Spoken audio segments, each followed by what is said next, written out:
ಎಲ್ರಿಗೂ ನಮಸ್ಕಾರ. ಆಚಾರ ವಿಚಾರ ಉಚ್ಚಾರ ತಂಡದ ವತಿಯಿಂದ ಇವತ್ತು 7ನೇ ಪರ್ವ ಜಾಲನ್ಯಾಸ ಕಾರ್ಯಕ್ರಮವನ್ನು ಆಯೋಜಿಸಿದ್ದೇವೆ. ಪರ್ವ ಜಾಲನ್ಯಾಸ ಅನ್ನುವಂಥದ್ದು ನಾವು ಹಬ್ಬ ಹರಿದಿನಗಳಲ್ಲಿ ಮಾಡ್ತಕ್ಕಂಥ ಆಚರಣೆಯ ಕುರಿತಾಗಿ, ಅದರ ಹಿಂದಿನ ವಿಚಾರದ ಕುರಿತಾಗಿ ಸರ್ ಅವರು ನಡೆಸ್ಕೊಂಡು ಬರ್ತಾ ಇರ್ತಕ್ಕಂಥ ಒಂದು ವಿಶೇಷ ಜಾಲನ್ಯಾಸ ಸರಣಿ. ಅದನ್ನು ನಾವು ಕಳೆದ ಬಾರಿ ಆಯುಧ ಪೂಜೆಯ ಒಂದು ಹಬ್ಬದಿಂದ ಪ್ರಾರಂಭಿಸಿ ಆಗಿತ್ತು. ನಂತರ ದೀಪಾವಳಿ, ಆಮೇಲೆ ಶಿವರಾತ್ರಿ, ಮಹಾವೀರ ಜಯಂತಿ, ಹೀಗೆ ಹಲವಾರು ಜಲನ್ಯಾಸ ಕಾರ್ಯಕ್ರಮಗಳನ್ನ ಮೊನ್ನೆ ಭೀಮನ ಅಮಾವಾಸ್ಯೆಯವರೆಗೆ ಅದನ್ನ ನಡೆಸ್ಕೊಂಡು ಬರಲಾಯಿತು.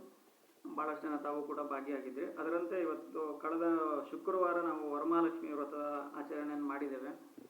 ಹಾಗೆ ಅದರ ಹಿಂದಿನ ವಿಚಾರದ ಕುರಿತಾಗಿ ನಾವೆಲ್ಲರೂ ತಿಳಿದುಕೊಳ್ಳಲೇಬೇಕಾದಂಥ ಭಾಳಷ್ಟು ಸಂಗತಿಗಳನ್ನು ಸರ್ ಅವರು ಇವತ್ತು ಉಪನ್ಯಾಸದಲ್ಲಿ ಹಂಚಿಕೊಳ್ಳಿಕ್ಕಿದ್ದಾರೆ. ಅದಕ್ಕೆ ಬಂದಂಥ ಎಲ್ಲರನ್ನೂ ಕೂಡ ಆತ್ಮೀಯವಾಗಿ ಸ್ವಾಗತಿಸ್ತಾ ಇದ್ದೇನೆ.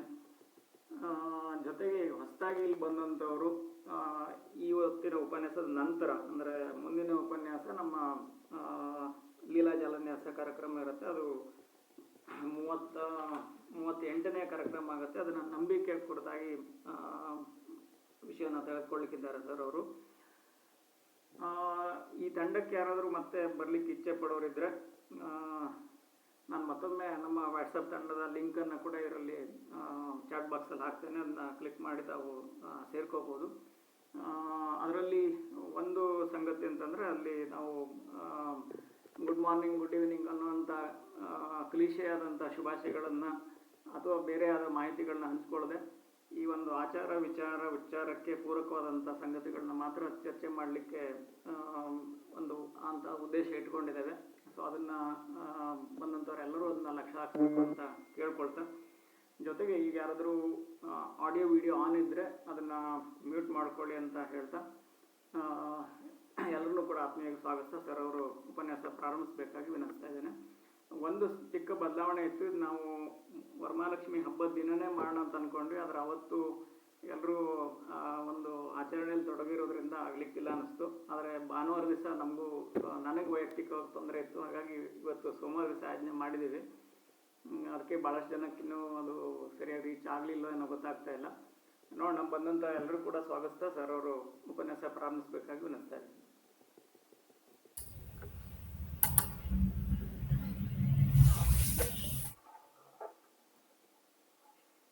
ಎಲ್ಲರಿಗೂ ಗೌರವಪೂರ್ವಕ ನಮಸ್ಕಾರ. ವಾರಾಂತ್ಯದಲ್ಲಿ ಇರುವಂತಹ ಕಾರ್ಯಕ್ರಮ ಇವತ್ತು ವಾರ ಮಧ್ಯದಲ್ಲಿ ಮಾಡುವಂತಹ ಸಂದರ್ಭ ಬಂತು. ದಯಮಾಡಿ ಅನ್ಯತಾ ಮಾಡಿಸಬಾರದು ಅಂತ ಹೇಳಿ ನನ್ನ ನಿರೂಪಣೆಯನ್ನು ಪ್ರಾರಂಭ ಮಾಡ್ತೇನೆ. ನಮ್ಮ ಭಾರತೀಯವಾದಂತಹ ಚಿಂತನೆಯ ಮೇಲೆ ಪುರುಷ ಪ್ರಧಾನವಾದಂತಹ ಸಮಾಜ ಇದು. ಎಲ್ಲ ಪುರುಷ ದೇವತೆಗಳ ಹಬ್ಬ ಎಲ್ಲವನ್ನು ಆಚರಣೆ ಮಾಡ್ತಾರೆ ಅನ್ನೋ ದೂರಿದೆ. ಆದರೆ ನಿಧಾನವಾಗಿ ಆಲೋಚನೆ ಮಾಡಿದ್ರೆ ಆ ದೂರಿಗೆ ಅರ್ಥವೇ ಇಲ್ಲ. ಪುರುಷ ಮತ್ತು ಸ್ತ್ರೀಯ ಮಧ್ಯೆ ಭಾರತೀಯರು ಭೇದವನ್ನೇ ಮಾಡಿಲ್ಲ. ಅರ್ಧನಾರೀಶ್ವರ ಅನ್ನೋ ಪರಿಕಲ್ಪನೆಯಲ್ಲಿಯೇ ಒಮ್ಮೆ ವಿವಾಹಿತ ಅನ್ನೋ ನೋಷನ್ ಅಥವಾ ಪರಿಕಲ್ಪನೆ ಬರ್ತಿದ್ದ ಹಾಗೇನೆ ಅವರಿಬ್ರು ಬೇರೆ ಅಲ್ಲ ಅನ್ನುವಂಥ ಭಾವನೆ ಭಾರತೀಯ ಚಿಂತನೆಯಲ್ಲಿದೆ. ನಿಜ. ಮೊದಲನೇ ಹಬ್ಬ ಕುರಿತು ನಾನು ಮಾತನಾಡಿದೆ. ಭೀಮನ ಅಮಾವಾಸ್ಯೆ ಅಂತ ಪತಿಯನ್ನು ಪೂಜೆ ಮಾಡ್ತಾಳೆ ಪತ್ನಿ ಅನ್ನುವ ಅರ್ಥದಲ್ಲಿರೋದ್ರಿಂದ ತಿರುಗಿ ಮೊದಲನೇ ಹಬ್ಬವೇನೆ ಪುರುಷ ಪ್ರಧಾನ ಅಂತ ಭಾವಿಸೋದಾದರೆ, ಮುಂದಿನ ಹಬ್ಬ ನಾಗರ ಪಂಚಮಿ. ಅದು ವಾಸ್ತವವಾಗಿ ಸಹೋದರ ಸಹೋದರಿಯರ ಹಬ್ಬ. ಭೀಮನ ಅಮಾವಾಸ್ಯೆ ಕೂಡ ಸಹೋದರನನ್ನ ಸಹೋದರಿ ಮಾನ್ಯ ಮಾಡೋದು, ಸಹೋದರಿಯನ್ನ ಸಹೋದರ ಮಾನ್ಯ ಮಾಡುವ ಹಬ್ಬ. ಆದ್ರಿಂದ ನಾಗರ ಪಂಚಮಿ ಆಗ್ಲಿ ಇದಾಗ್ಲಿ ಆ ಭೇದ ಇಲ್ಲ. ಇವತ್ತು ನಾನು ಒಬ್ಬ ಸ್ತ್ರೀ ದೇವತೆಯನ್ನು ಕುರಿತು ಮಾತಾಡ್ತಿದ್ದೀನಿ ಅಂತ ನಾನು ಅನ್ಕೋತಾ ಇಲ್ಲ. ಯಾಕೆ ಅಂತಂದ್ರೆ ನಮ್ಮಲ್ಲಿ ಇಡೀ ಸೃಷ್ಟಿಯನ್ನೇ ಎರಡು ದಂಪತಿಗಳು ಅನ್ನೋ ರೀತಿಯಲ್ಲಿ ಕಲ್ಪಿಸ್ಕೊಳ್ಳಲಾಗಿದೆ. ಪ್ರಕೃತಿ, ಪುರುಷ ಅಂತ. ಆ ಪ್ರಕೃತಿ ಪುರುಷರು ಎಷ್ಟು ಅನ್ಯೋನ್ಯರು ಅಂದ್ರೆ ಇವರು ಅರ್ಧ ಅವರು ಅರ್ಧ ಇಬ್ರು ಸೇರಿಯೇ ಒಂದು ಅನ್ನೋ ಭಾವನೆಯಲ್ಲಿ ನಾವು ಅರ್ಧನಾರೀಶ್ವರ ಅನ್ನುವಂಥದ್ದನ್ನ ಅಂತ ಈಗಾಗಲೇ ನಾನು ಹೇಳಿದ್ದೇನೆ. ಇಲ್ಲಿ ಅಭೇದವೇ ಇರುವಾಗ, ಭೇದವೇ ಇಲ್ಲದೆ ಇರುವಾಗ, ಆತ್ಮಕ್ಕೆ ಗಂಡು ಹೆಣ್ಣಿನ ಭೇದವೇ ಇಲ್ಲದೆ ಇರುವಾಗ ನಾವು ಲೆಕ್ಕ ಹಾಕ್ಬಿಟ್ಟು ಪುರುಷರ ಹಬ್ಬ ಎಷ್ಟು ಸ್ತ್ರೀಯರ ಹಬ್ಬ ಎಷ್ಟು ಅಂತ ಲೆಕ್ಕ ಹಾಕೋದೆ ಒಂದು ರೀತಿಯಲ್ಲಿ ಅಸಮಂಜಸ ಅಂತ ನಾನು ತಿಳ್ಕೊಂಡಿದ್ದೀನಿ. ಈಗ ವಿಷ್ಣುವಿನ ಹೆಸರನ್ನೇ ತಗೊಳ್ಳಿ, ಲಕ್ಷ್ಮೀನಾರಾಯಣ ಅಂತ ವಿಷ್ಣುವಿನ ಹೆಸರು. ಇವತ್ತಿನ ನಮ್ಮ ಕನ್ವೆನ್ಷನ್ ಪ್ರಕಾರ ಯಾರದ್ದಾರು ಹೆಣ್ಮಗಳ ಹೆಸರಿನ ಜೊತೆಲಿ ಪುರುಷನ ಹೆಸರು ಇದ್ರೆ ಆ ಹೆಣ್ಮಗಳು ಹೆಸರು ಅದು ಹೆಣ್ಮಗಳ ಹೆಸರಾಗಿರುತ್ತೆ, ಆ ಪುರುಷನ ಹೆಸರು ಇಲ್ಲ ಗಂಡನದಾಗಿರುತ್ತೆ ಇಲ್ಲ ತಂದೆಯದಾಗಿರುತ್ತೆ. ಲಕ್ಷ್ಮೀ ನಾರಾಯಣ ಅಂತನ್ನುವಾಗ ಅದು ನಾರಾಯಣನ ಹೆಸರಲ್ವೇ ಅಲ್ಲ, ಲಕ್ಷ್ಮಿಯ ಹೆಸರೇ. ಯಾಕೆಂದ್ರೆ ಮೊದಲು ಇರೋದು ಲಕ್ಷ್ಮಿ ಹೆಸರು ತಾನೆ. ಆದ್ರೆ ಇವತ್ತಿನ ಕನ್ವೆನ್ಷನ್ ಪ್ರಕಾರ, ಆದ್ರೆ ಅವತ್ತಿನ ಕನ್ವೆನ್ಷನ್ ನಮ್ಮ ಭಾರತೀಯ ಚಿಂತನೆಯ ಪ್ರಕಾರ ಅದು ಲಕ್ಷ್ಮೀನಾರಾಯಣ ಅಂತ ಅನ್ನೋದು ವಿಷ್ಣುವಿನ ಹೆಸರೇ ಹೊರತು ಲಕ್ಷ್ಮಿ ಹೆಸರಲ್ಲ. ಅದರಿಂದ ನಾವು ಪ್ರತಿಯೊಂದನ್ನು ಇವತ್ತಿನ ಆಲೋಚನೆಯಲ್ಲಿ ಹಿಂದಿನದನ್ನ ಅರ್ಥ ಮಾಡ್ಕೊಳ್ಳುವಂತ ಪ್ರಯತ್ನ ಮಾಡೋದ್ರಿಂದ ಅನೇಕ ತಪ್ಪು ಕಲ್ಪನೆಗಳು ಸಹಜವಾಗಿ ತುಂಬಿಕೊಂಡ್ಬಿಟ್ಟಿವೆ. ಆದ್ರಿಂದ ತಮ್ಮಲ್ಲಿ ಮನವಿ ಮಾಡ್ಕೊಳ್ಳೋದು ಏನಪ್ಪಾ ಅಂದ್ರೆ, ಪರ್ವದ ಆಚರಣೆಯನ್ನ ಕಷ್ಟಪಟ್ಟು ತಾವೆಲ್ಲ ಮಾಡ್ತೀರಿ, ಆದ್ರೆ ಆ ಪರ್ವದ ಆಚರಣೆಯನ್ನ ಆಲೋಚನೆಯಾಗಿಸುವಂಥದ್ದು ಕಡಿಮೆ. 4ನೇ ಅಧ್ಯಾಯದಲ್ಲಿ ಕೃಷ್ಣ ಸರ್ವಕರ್ಮಾಖಿಲ ಪಾರ್ಥ ಜ್ಞಾನೇನ ಪರಿಸಮಾಪ್ಯತೆ ಅಂತ ಹೇಳ್ತಾನೆ. ಎಲ್ಲ ಕರ್ಮಗಳು ಕೊನೆಗೆ ಜ್ಞಾನದಲ್ಲಿ ಪರ್ಯವಸಾನವಾಗಬೇಕು. ಕರ್ಮದ ಸಾರ್ಥಕತೆ ಇರೋದೇ ಅದನ್ನ ಜ್ಞಾನವಾಗಿಸೋದ್ರಲ್ಲಿ ಅನ್ನುವಂತ ಒಂದು ನಮ್ಮ ಧೋರಣೆ, ಭಾರತೀಯ ಧೋರಣೆ ಇದೆಯಲ್ಲ, ಅದಕ್ಕೆ ನಾವು ಎಷ್ಟೇ ಸಾಂಗವಾಗಿ ಇದನ್ನ ವ್ರತವನ್ನ ಆಚರಣೆ ಮಾಡಿದ್ರು ಕೂಡ ಅದರ ಸಾರ್ಥಕತೆ ಬರೋದು ಆ ವ್ರತದ ಎಲ್ಲ ಮಗ್ಗುಲುಗಳನ್ನ ವಿಚಾರ ಮಾಡಿ ಆ ಕ್ರಿಯೆಯ ಮಹತ್ವವನ್ನು ಅರ್ಥ ಮಾಡ್ಕೊಂಡಾಗ ಅಂತ ನಾನಾದ್ರೂ ಭಾವಿಸ್ಕೊಂಡಿದ್ದೀನಿ. ಆ ದೃಷ್ಟಿಯಿಂದ ಈ ಪರ್ವಜಾಲನ್ಯಾಸವನ್ನು ನಾವು ಪ್ರಾರಂಭ ಮಾಡಿದ್ದು. ಈಗ ಈ ವಿಷಯಕ್ಕೆ ಬರೋಣ. ಈ ಇದು ದೇವತೆಗಳು ದೇವರ ಒಬ್ಬನೇ ನಾಮ ಹಲವು ಅಂತ ಹೇಳ್ತೀವಿ. ಆ ದೇವತೆಗಳಲ್ಲಿ 3 ದೇವತೆಗಳನ್ನ ನಾವು ವಿಶೇಷವಾಗಿ ಪರಿಗಣಿಸ್ತೀವಿ. ಅದರ ಬಗ್ಗೆ ನಾನು ಈಗಾಗಲೇ ಮಾತಾಡಿದ್ದೀನಿ. ಜೀವಿಯ ಆಶ್ಚರ್ಯದಲ್ಲಿ 3 ಹುಟ್ಟು, ಇರುವಿಕೆ ಮತ್ತು ಸಾವು, ಅದಕ್ಕೆ 3 ದೇವರುಗಳನ್ನ ಮಾಡಿದೀವಿ ಅಂತಂದ್ರೆ 1 3 ಆಯ್ತಲ್ಲ. ಆ ಪುರುಷ ಸ್ತ್ರೀಯರಿಗೆ ಸಮಾನತೆ ಅನ್ನಕ್ಕೆ 3 ದೇವರು ಕೂಡ ದಂಪತಿಗಳೇ. ಆ ದಂಪತಿಗಳನ್ನ ಹೇಗೆ ಹೇಳ್ತೀವಿ ಅನ್ನುವಂಥದ್ದನ್ನ ಗಮನಿಸೋಣ. ಬ್ರಹ್ಮನನ್ನು ತಗೊಂಡ್ರೆ ಬ್ರಹ್ಮ ಸೃಷ್ಟಿಕರ್ತ, ಸರಸ್ವತಿ ಅನುಸೃಷ್ಟಿಕರ್ತೆ. ಅಂದ್ರೆ ಸೃಷ್ಟಿ ಅನ್ನೋದು ವ್ಯಕ್ತಿಗೆ ಸಂಬಂಧಪಟ್ಟಿದ್ದಲ್ಲ, ವಿಶ್ವದ ಸೃಷ್ಟಿ ಅದು. ಆದ್ರೆ ವ್ಯಕ್ತಿಗತವಾಗಿ ನೋಡುವಾಗ ಅನುಸೃಷ್ಟಿ, ಆ ಸೃಷ್ಟಿಯನ್ನು ನೋಡಿ ಅನುಸೃಷ್ಟಿ ಬರುತ್ತೆ. ಅಂದ್ರೆ ಏನಾಯ್ತು, ನಮ್ಮ ಎಲ್ಲ ಶಾಸ್ತ್ರಗಳು, ಎಲ್ಲ ಕಲಿಕೆಗಳು ಪ್ರಕೃತಿಯನ್ನು ನೋಡಿದಾಗ ನಮಗಾದ ಅನುಭವವನ್ನ ಬೇರೆ ಬೇರೆ ಮಗ್ಗುಲುಗಳಿಂದ ನೋಡೋದು. ಅದಕ್ಕೋಸ್ಕರ ವ್ಯಕ್ತಿಗತವಾಗಿ ಅದನ್ನ ಅರ್ಥ ಮಾಡಿಕೊಳ್ಳುವಂತಹ ಕೆಲಸವನ್ನ ಅನುಸೃಷ್ಟಿಕರ್ತೆಯಾದ ಶಾರದೆ ಮಾಡ್ತಾಳೆ. ಬ್ರಹ್ಮನ ಹೆಂಡತಿ ಬ್ರಾಹ್ಮಿ ಅಂತ ನೋಡಿ, ಬ್ರಹ್ಮನ ಹೆಂಡತಿರು ಬ್ರಾಹ್ಮಿ ಅಂತ ಕರೀತಾರೆ. ಸೊ ಹೀಗೆ ಇರುತ್ತೆ ಅಂತ. ಹಾಗೆ ಲಕ್ಷ್ಮಿಗೂ ಅಷ್ಟೇ ಸ್ಥಿತಿ ಅನ್ನೋದು ಲಕ್ಷ್ಮಿಯ ವಿಷ್ಣುವಿನ ಕ್ರಿಯೆ.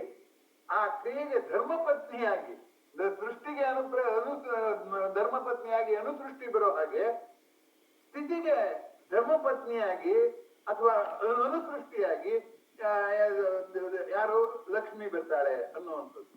ಹಾಗೆ ಶಿವ ಲಯಕರ್ತ, ಅವನು ಭಯವನ್ನು ಲಯ ಮಾಡ್ತಾನೆ, ಜೀವವನ್ನು ಲಯ ಮಾಡ್ತಾನೆ ಅಂತಲ್ಲ, ಭಯವನ್ನು ಲಯ ಮಾಡ್ತಾನೆ, ದೇಹವನ್ನು ಲಯ ಮಾಡಿ ನೀನ್ ದೇಹ ಅಲ್ಲ ನೀನು ಅನ್ನೋದನ್ನ ನೆನಪಿಸ್ತಾನೆ ಅನ್ನುವಂಥ ದೃಷ್ಟಿಯಿಂದ ಶಿವ ಲಯಕರ್ತನಾದರೆ ಶಿವೆ ಅವಳು ಮರ್ದಿನಿ, ರಾಕ್ಷಸರನ್ನೆಲ್ಲ ಮರ್ದಿನಿ ಮಾಡುವಂತದ್ದರಿಂದ ಆಕೆ ಕೂಡ ಶಿವನ ಲಯ ಕ್ರಿಯೆಗೆ ಪೂರಕವಾಗಿದ್ದಾಳೆ. ಹಾಗಾಗಿ ಸೃಷ್ಟಿ ಸ್ಥಿತಿ ಲಯಕ್ಕೆ 3 ಜನ ಪುರುಷರನ್ನ ನಾವು ಹೇಗೆ ಹೆಸರಿಸ್ತೀವೋ, ಅದು ವೈಯಕ್ತಿಕ ಹಂತದಲ್ಲಿ ನೋಡಿದಾಗ ಕಾಣುವ ವಿಚಿತ್ರವಾಗಿ ಈ 3 ಜನ ಪತ್ನಿಯರು ಇದ್ದಾರೆ ಅನ್ನುವಂಥದ್ದನ್ನ ಒಂದು ಗಮನಿಸ್ಬೇಕಾಗ್ತದೆ. ಈಗ ನಾವು ಈ ಪರ್ವಜಾಲನ್ಯಾಸದಲ್ಲಿ ವರಮಹಾಲಕ್ಷ್ಮಿ ಹಬ್ಬದ ಸುದ್ದಿ ಮಾತಾಡ್ತಾ ಇದ್ವಲ್ಲ, ನಾವು ವರಮಹಾಲಕ್ಷ್ಮಿ ಅನ್ನುವ ತಕ್ಷಣ ನಮ್ಗೆ ಏನ್ ಹೊಳೆಯುತ್ತೆ ಅಂದ್ರೆ, ಲಕ್ಷ್ಮಿ ನಮ್ಗೆ ಐಶ್ವರ್ಯ ಕೊಡ್ತಾಳೆ, ಸುಖ ಕೊಡ್ತಾಳೆ, ಸೌಭಾಗ್ಯ ಕೊಡ್ತಾಳೆ. ಆ ದೃಷ್ಟಿಯಿಂದ ಆಕೆ ಆ ಪೂಜೆ ಮಾಡ್ಬೇಕಾದ್ದು ನಾವು ಮಾಡಿದ್ರೆ ನಾವು ಇನ್ನೂ ಸುಖವಾಗಿರ್ತೀವಿ ಅನ್ನೋದ್ರ ಆಚೆಗೆ ಎಷ್ಟು ಯೋಚನೆ ಮಾಡಿದೀವಿ. ಇದು ಸಾಮಾನ್ಯವಾದ ಮೊದಲ ಅನಿಸಿಕೆ, ಫಸ್ಟ್ ಇಂಪ್ರೆಷನ್ ಅಂತಾರಲ್ಲ ಅದು. ಅದರ ಆಚೆಗೆ ನಾವು ಎಲ್ಲಿ ಯೋಚನೆ ಮಾಡಿದೀವಿ. ಒಮ್ಮೆ ಆಲೋಚನೆ ಮಾಡೋಣ. ಲಕ್ಷ್ಮಿ ಅವನಿಗೆ 2 ಮಗ್ಗಲುಗಳಿದೆ ಅಂತ ಅದನ್ನ ಸ್ವಲ್ಪ ನಿಧಾನಕ್ಕೆ ನಾನು ಚರ್ಚೆ ಮಾಡ್ತೀನಿ. ಅದ್ರ ಜೊತೆಗೆ ನಾವು ದೇವಿಯನ್ನ ಪೂಜೆ ಮಾಡುವಾಗ ದೇವಿಯ ನಮ್ಮ ಬಾಳಿಗೆ ಆದರ್ಶವಾಗಬೇಕು, ದೇವಿಯ ಜೀವನ ನಮಗೆ ಪಾಠವಾಗಬೇಕು. ಈ ಆಗುತ್ತಿದೆಯೇ ಅನ್ನುವಂಥದ್ದು ಅತ್ಯಂತ ಸೂಕ್ಷ್ಮವಾದಂಥ ಸಂಗತಿ. ಈಗ ಲಕ್ಷ್ಮಿಗೆ ಸಂಬಂಧಪಟ್ಟ ಹಾಗೆ ವೆಂಕಟೇಶ್ವರ ಸುಪ್ರಭಾತದಲ್ಲಿ ಮೊದಲು ಇದು ಮೊದಲ ಪ್ರಾರ್ಥನಾ ಶ್ಲೋಕದಲ್ಲೇ ಮೊದಲು ಉತ್ತಿಷ್ಟೋತ್ತಿಷ್ಟ ಗೋವಿಂದ ಉತ್ತಿಷ್ಟ ಗರುಡ ಧ್ವಜ ಅಂತ ಮೊದಲು ವಿಷ್ಣುವನ್ನ ಪ್ರಾರ್ಥನೆ ಮಾಡಿರುವಂಥದ್ದು. ವೆಂಕಟೇಶ್ವರ ವಿಷ್ಣುವಿನ ಅವತಾರ ಅನ್ನುವ ದೃಷ್ಟಿಯಿಂದ ಮಾಡಿದ್ದು ಸರಿ, ಒಪ್ಕೊಂಡೆ. ಆದರೆ ಮುಂದಕ್ಕೆ ಲಕ್ಷ್ಮಿ ಇದು ಪಕ್ಕದಲ್ಲೇ ಬರುತ್ತೆ. ಆ ಶ್ಲೋಕನ ನೀವೆಲ್ಲರೂ ಕೇಳಿರ್ತೀರಾ, ಗಮನಿಸಿದೀರಾ ಅನ್ನುವಂಥದ್ದನ್ನ ನಾನು ಹೇಳಿಕೊಟ್ಟಿದ್ದು. ಅಲ್ಲಿಂದ ನಾನು ನನ್ನ ಚರ್ಚೆಯನ್ನ ಪ್ರಾರಂಭ ಮಾಡ್ತೇನೆ. ಅಲ್ಲಿ ಏನಿದೆ, ಮಾತಃ ಸಮಸ್ತ ಜಗತಾಂ ಮಧುಕೈಟ ಬಾರೆ. ಲಕ್ಷ್ಮಿ ಮಾ ಅಂತಂದ್ರೂ ಲಕ್ಷ್ಮಿ ಅಂತಲೇ ಅರ್ಥ, ಮಾತೆ ಅಂದ್ರೂ ಲಕ್ಷ್ಮಿನೇ. ಅದರಿಂದ ಮಾ ಸಮಸ್ತ ಜಗತಾಂ ಮಧುಕೈಟ ಬಾರೆ.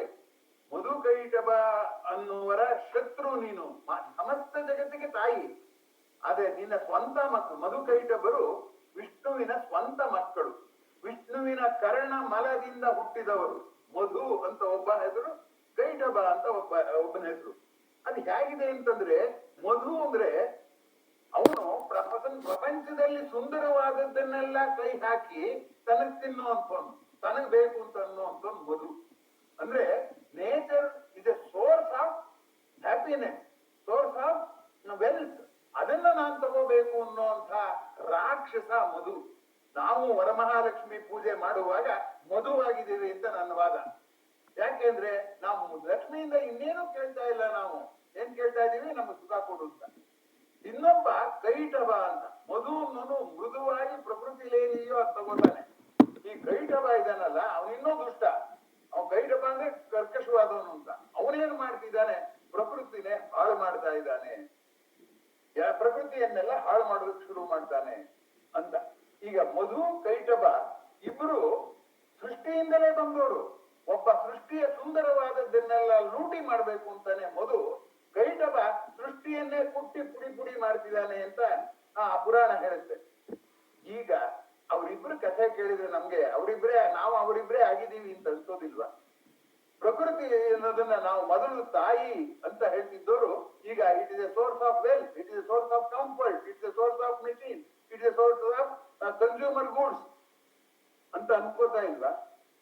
ಆದ್ರಿಂದ ತಾಯಿಯಾಗಿದ್ದೋಳು ಲೂಟಿ ಮಾಡ್ಬೇಕಾದಂತ ಒಬ್ಬ ಶ್ರೀಮಂತೆ ಅಂತ ಅನ್ಕೊಂಡಿದ್ರೆ ನಾವು ಮಧುಕೈಟಬರಾಗಿರ್ತೀವಿ. ಮಾತಃ ಸಮಸ್ತ ಜಗತ ಮಧುಕೈಟಬಾರೆ ವಕ್ಷೋ ವಿಹಾರಿಣಿ ಮನೋಹರ ದಿವ್ಯ ರೂಪ ಅಲ್ಲ. ಇನ್ನೊಂದು ಮುಂದಿನ ಭಾಗ ತಗೋತೀನಿ. ಶ್ರೀಸ್ವಾಮಿನಿ ಶ್ರಿತ ಜನಪ್ರಿಯ ದಾನಶೀಲೆ.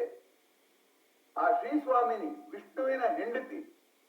ಯಾರು ಶ್ರೀಸ್ವಾಮಿನಿ? ಅವಳು ಶ್ರಿತ ಜನಪ್ರಿಯ, ಭಕ್ತರಾದವರಿಗೆ ದಾನಶೀಲೆ, ದಾನವನ್ನು ಕೊಡುವಂತವಳು. ಈ ಭಾಗ ತಗೋತೀವಿ ನಾವು. ಮುಂದಕ್ಕೆ ಹೇಳ್ತಾರೆ, ಶ್ರೀ ವೆಂಕಟೇಶ ದಯಿತೆ. ವೆಂಕಟೇಶನ ದಯಕ್ಕೆ ನೀನು ಪಾತ್ರಳಾದವಳು. ವೆಂಕಟೇಶನ ದಯೆ ನೀನ್ ಪಡೆದವಳು, ನೀನ್ ಇಟ್ಕೋತಾ ಇಲ್ಲ.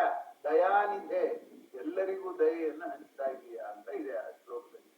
ಅಂದ್ರೆ ಆಲೋಚನೆ ಮಾಡಿ, ಲಕ್ಷ್ಮಿಯನ್ನು ನಾವು ಆದರ್ಶವಾಗಿ ಇಟ್ಕೊಳ್ಳೋದಾದ್ರೆ ಆಕೆಯ ಜೀವನ ಅದೆಂಥ ದುರಂತ. ಅವಳಿಗೆ ಸ್ವಂತ ಮಕ್ಕಳಿಗೆ ವೈರಿ ಅವಳು, ಮಧುಕೆ ಕೈಟಬನಿಗೆ ಇಬ್ರಿಗೂ ವೈರಿ ಅವಳು.